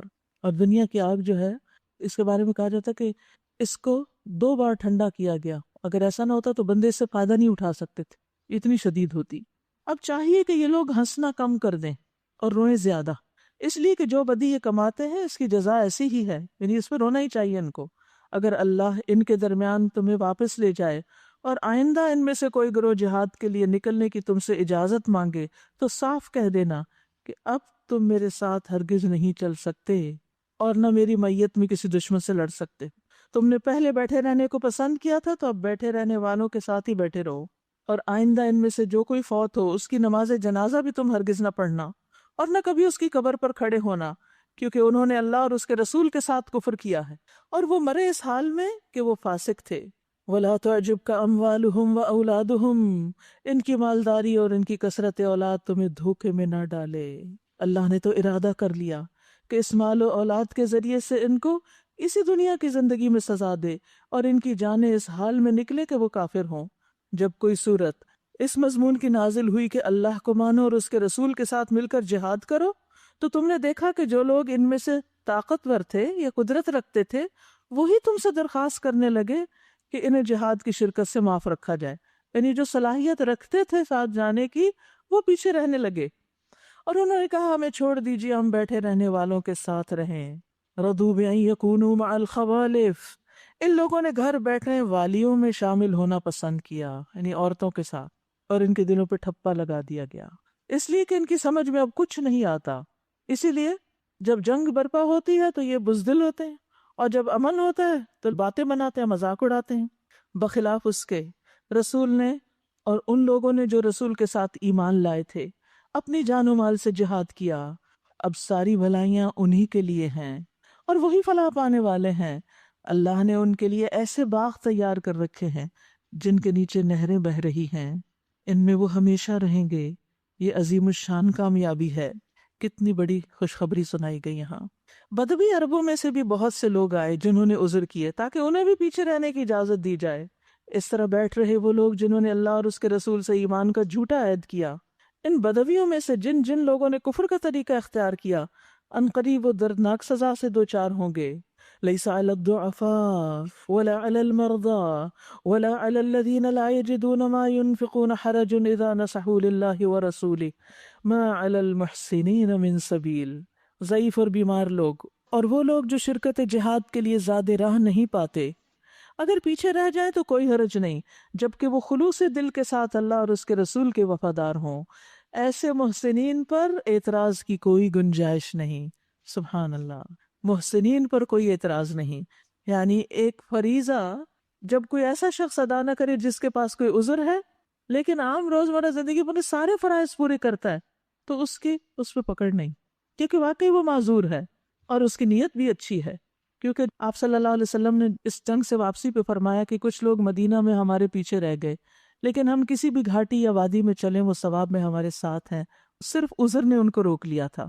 حدیث میں آتا ہے جو شخص حج کے ارادے سے نکلے اور راستے میں موت آ جائے تو اللہ اس کے لیے قیامت تک حج کا ثواب لکھ دیتا ہے اور جو عمرے کے ارادے سے نکلے اور موت آ جائے تو اللہ قیامت تک عمرے کا ثواب اس کے لیے لکھ دے گا، اور جہاد کے ارادے سے نکلے اور راستے میں موت آ جائے اللہ قیامت تک اس کے لیے جہاد کرنے والے کا ثواب لکھ دیتا ہے۔ تو اس سے یہ پتہ چلتا ہے کہ ایک انسان اگر اچھی نیت بھی رکھتا ہے تو اس پر اس کے لیے اجر ہے، اور اگر کوئی کام بھی کر رہا ہے اور بد دلی سے اور اس کی نیت ہی نہیں ہے تو پھر اس کی پکڑ ہے۔ اسی طرح ان لوگوں پر بھی کوئی اعتراض کا موقع نہیں جنہوں نے خود آ کر تم سے درخواست کی تھی کہ ہمارے لیے سواریاں بہم پہنچائی جائیں، اور جب آپ نے کہا کہ میں تمہارے لیے سواریوں کا انتظام نہیں کر سکتا تو وہ مجبوراً واپس گئے، اور حال یہ تھا کہ ان کی آنکھوں سے آنسو جاری تھے کیونکہ ان کی نیت تھی پوری، اور انہیں اس بات کا بہت رنج تھا کہ وہ اپنے خرچ پر شریک جہاد ہونے کی طاقت نہیں رکھتے۔ البتہ اعتراض ان لوگوں پر ہے جو مالدار ہیں اور پھر بھی تم سے درخواست کرتے ہیں کہ انہیں معاف رکھا جائے۔ انہوں نے گھر بیٹھنے والیوں میں شامل ہونا پسند کیا اور اللہ نے ان کے دلوں پہ ٹھپا لگا دیا، اس لیے اب یہ کچھ نہیں جانتے، یعنی انہیں نہیں پتا کہ ان کا انجام اب کیا ہونے والا ہے۔ وآخر دعوانا ان الحمد للہ رب العالمین۔